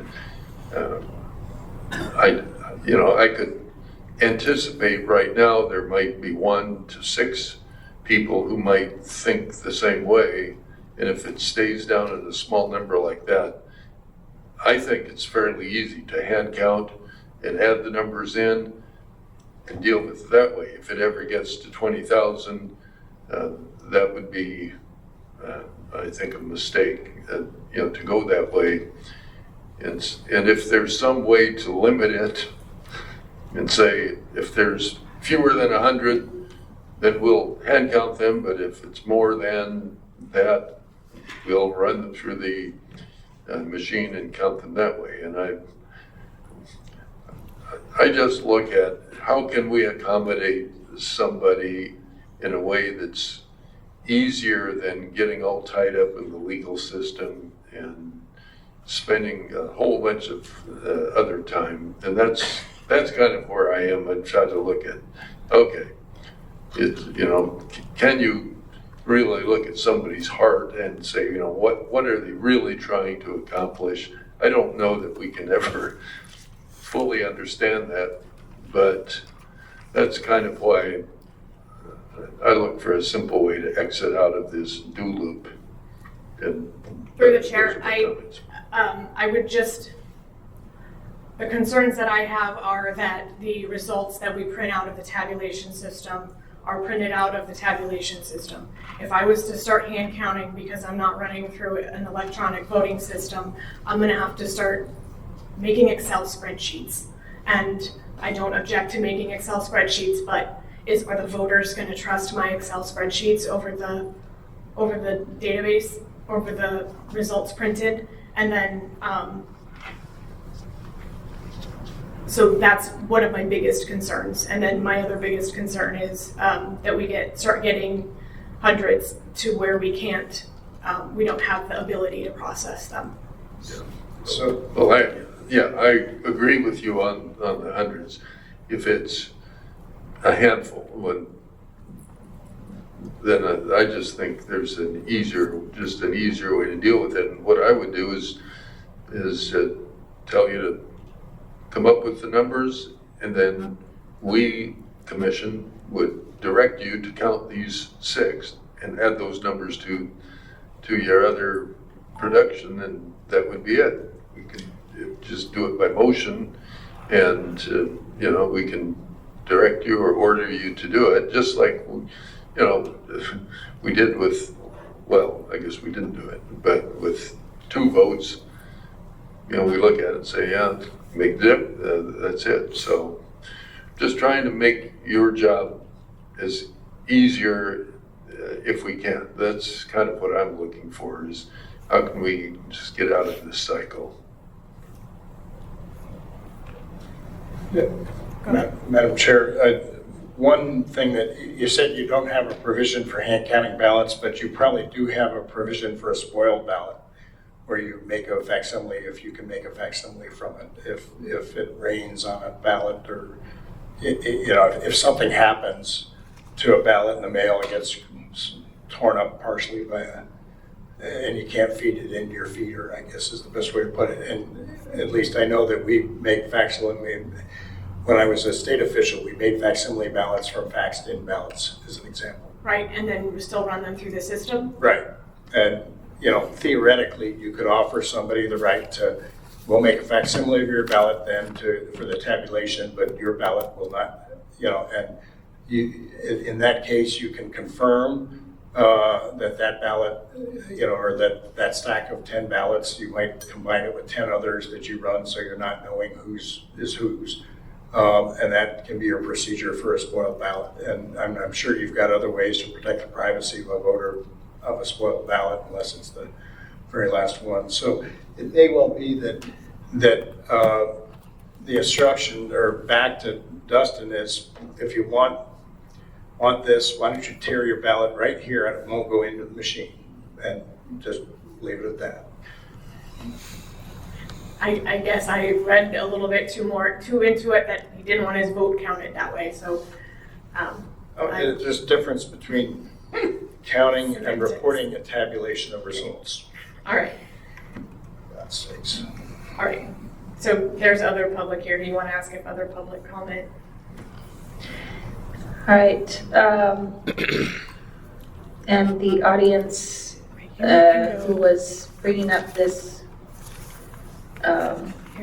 issue, I have looked around and I cannot see him. So are there 43. any other audience who would like to participate or make comments on 602, any matter? that's Go ahead.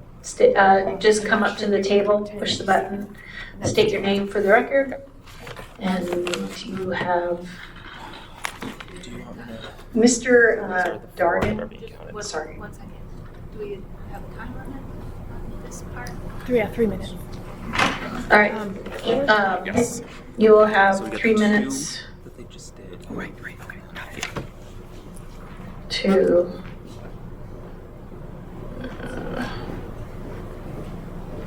okay. Go ahead and state your name for the record, and you have 3 minutes. Hello, my name is Sherry Strizak. I am actually going to request more than 3 minutes because Mr. Darden asked me to step in his place for him, and I have my own separate comments in addition to his, but I'm not sure how to proceed. Okay, well, we can, if you have separate comments, you can make those as yourself, and you can make the others as Mr. Darden's. All right. There was an issue with power of attorney signatures for voters accepted, maybe with disabilities, but is the power of attorney only allowed to use an X, or can they use their own signature? But how do we do that? Or are there instructions in the voting kit? As far as I understand, that the voter would need to make some sort of mark, generally as an X, as the instructions.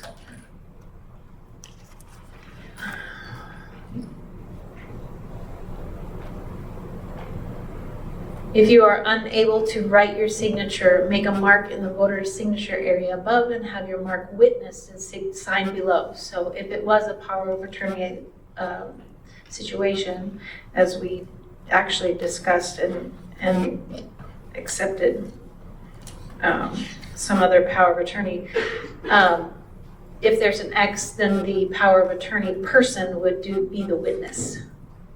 All right, thank you. In that case. And then Mr. Treadwell had asked if out of the 602 today, the votes, how many of those were the same from the previous election of the 623? But is there a literacy problem perhaps which may result in a no cure process? In other words, is the cure letter that's sent out, perhaps there's like a barrier in education or literacy barrier? And is there any way that we can go beyond that? So this is just a public participation, so we can hear but we don't typically respond. So you can hear that and make comments now or later at a future meeting if you have a time to think about it. But If you haven't deduced by now, I think there's a number of us are looking at code and policy changes as a result of this big number, and the literacy issue is a good thing to add. Thank you. All right, and I apologize, I was not trying to put anyone on the spot. Please accept my apologies. At the polls, are ballots checked for accuracy since the vote is not counted until it is received at the election center? I don't think I understand what you mean by checked for accuracy. From what I understand, at the polls, when you put your ballot in, it takes it in, but those are not processed until they are scanned here. Is that not correct? Or you don't have to answer? It's scanned in the machine as it goes through. In polling places, which in poll-based elections, they're scanned through there. In our elections where the vote centers are, their ballot is stuck in an envelope and their ID has been checked, and so they do a little initial next to the signature so it doesn't go through the authentic signature verification process. And then the ballots, they're just pushed through because we've seen their ID. And so then they're opened and run through our system as every other ballot is.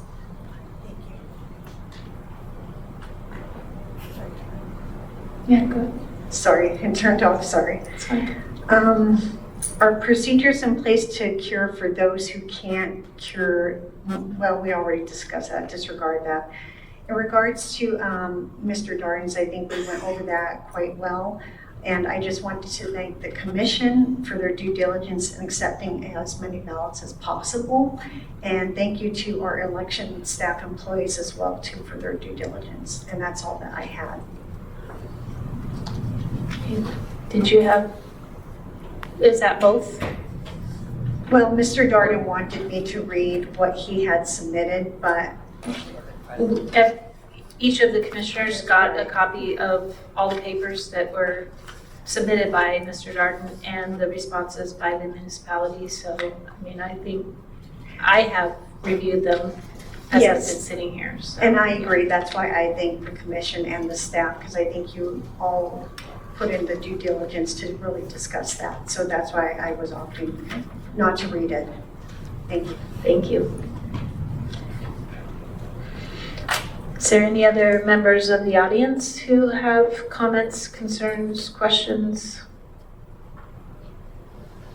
All right, hearing none, we will move on to new business D, adoption of the election canvass report for the regular municipal election of April 2nd, 2024.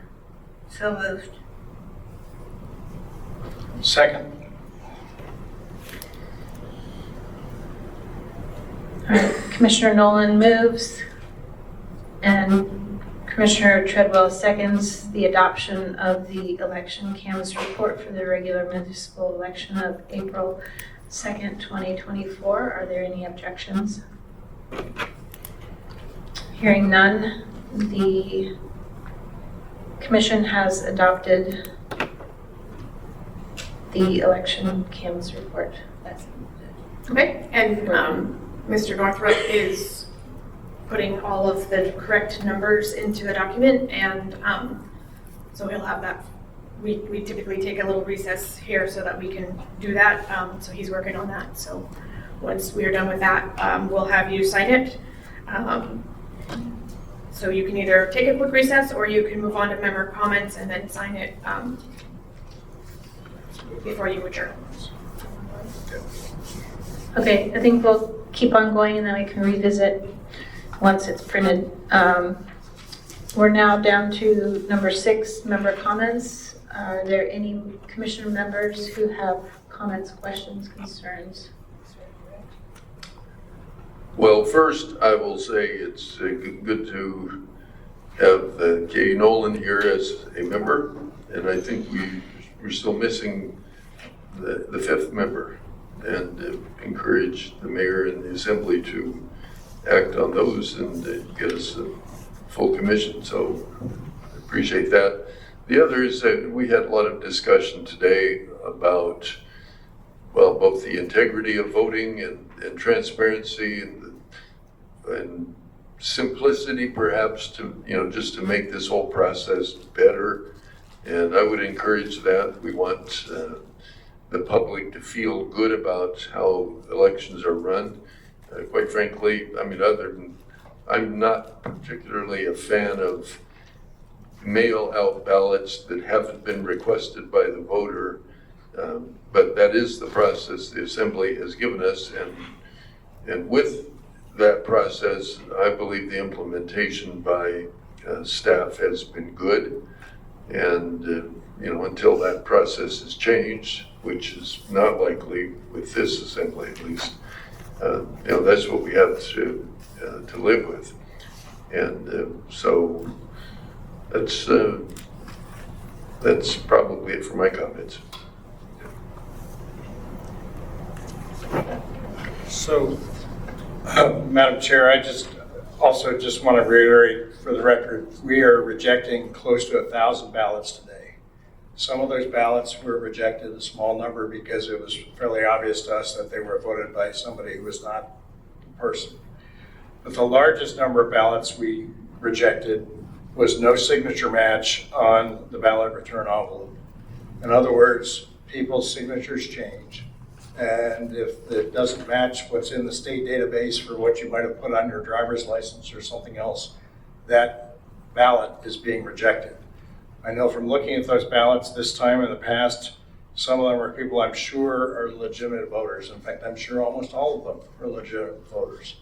And to lose 600 votes in what could be a close election is pretty tough. Now, the trend is getting better. It was 1,052 before.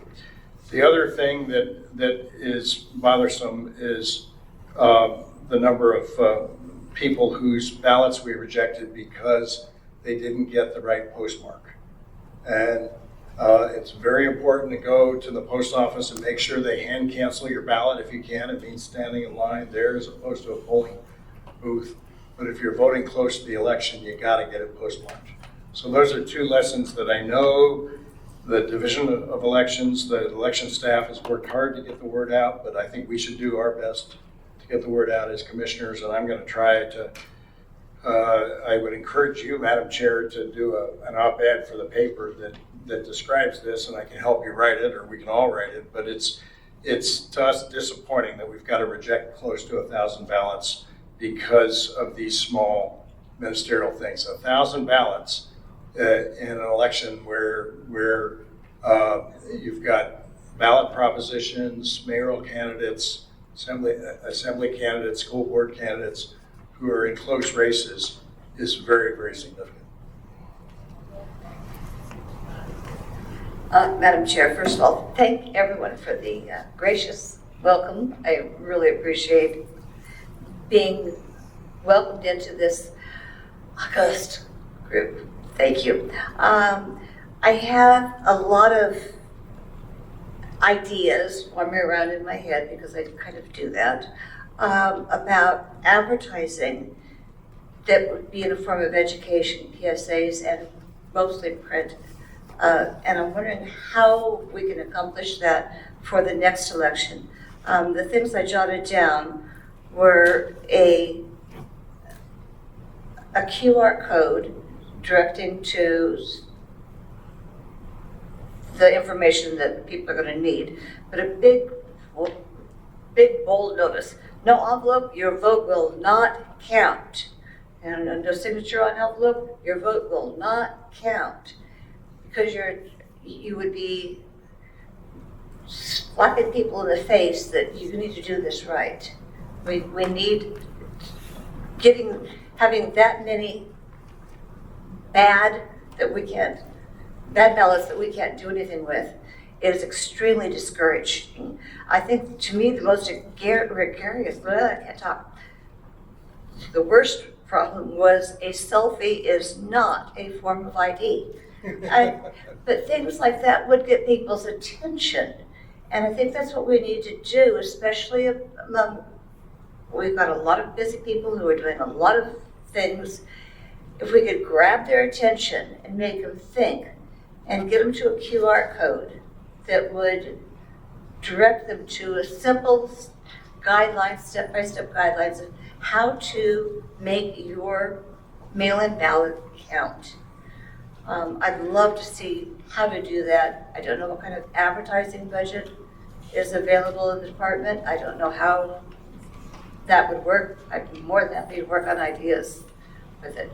I do know that you have to reach people several times before they get the idea. People don't learn the first time they see it. They're going to have to, they call it in advertising, they call it top of mind awareness, where you have to see it over and over and over again so that it makes an impact on you.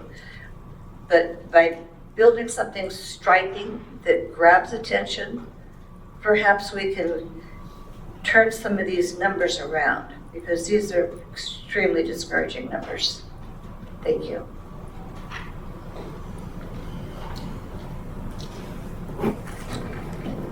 All right, are there any other comments, concerns, questions from the members? All right, hearing none, we will move to Signing the canvas report. signing, thank you. Short-term memory. Everything in it, that should. I'm gonna give it one last look over and then we'll pass it around. If I can bring up one last point that I forgot when I was doing my ethics training. Ms. Lauren will take you aside and give you another form. But also one of the, to me, disclosures, because I'm used to the assembly, is as things come before you. But because you also have your board and commission responsibilities, are there any disclosures? Did anybody endorse or engage in any political or campaign activity on behalf of any candidate, proposition, or measure in a municipal election in the last year for the sitting members, not the new members? Are there any disclosures along that line? Okay, that's all I needed to ask on the record. Someone's looking perplexed. I don't think this one qualifies, but I can just tell you what goes through my mind, because I try to avoid it, but I have a lot of people ask me for advice on, well, what's this ballot proposition, can you explain it, or who's running for school board, or, there's things like that. And I deflected those requests this year by just telling them I'm on the election commission and I'm constrained in how I can participate. But I was invited to I guess I'll say participate. I wasn't a presenter, but in a Zoom delivered meeting, and it was billed as a means to encourage people to vote and participate, which I fully embrace. And I thought, well, that's nothing wrong with that. But then when the meeting started, it became a little more obvious to me that there would be other participation other than that. And I exited out of the meeting within a couple minutes. And I just said, I can't participate in, or I don't want to participate, and not that I would have done anything there, but I'm just saying I did that. That's just my own personal view. I don't know how little or how much we can do. Obviously I'm a voter, and I voted my ballot, and I have the right to do that. And I'll continue to do that, but in terms of publicly endorsing or opposing, I understand the limits on that, and I follow those rules. Yeah. And thank you. And I just suggest to the chair that I ask if there's any additional questions of Mr. Lehman along this line. And the key is public, a public endorsement or engagement. So, there's a line there. It sounds like your fellow commissioners are comfortable with the line here.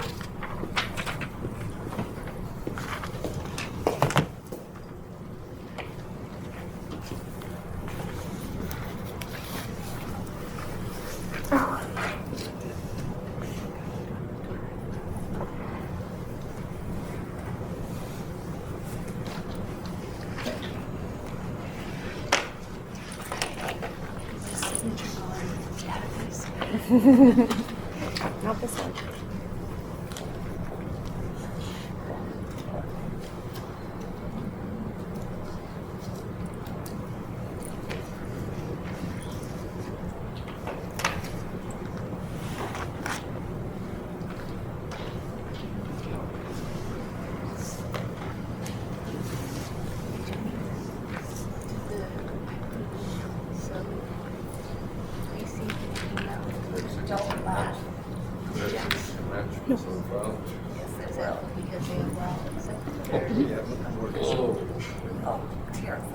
They just Worried about my signature. they It got rejected, I see they it. sig match them and then they facsimile the ballots.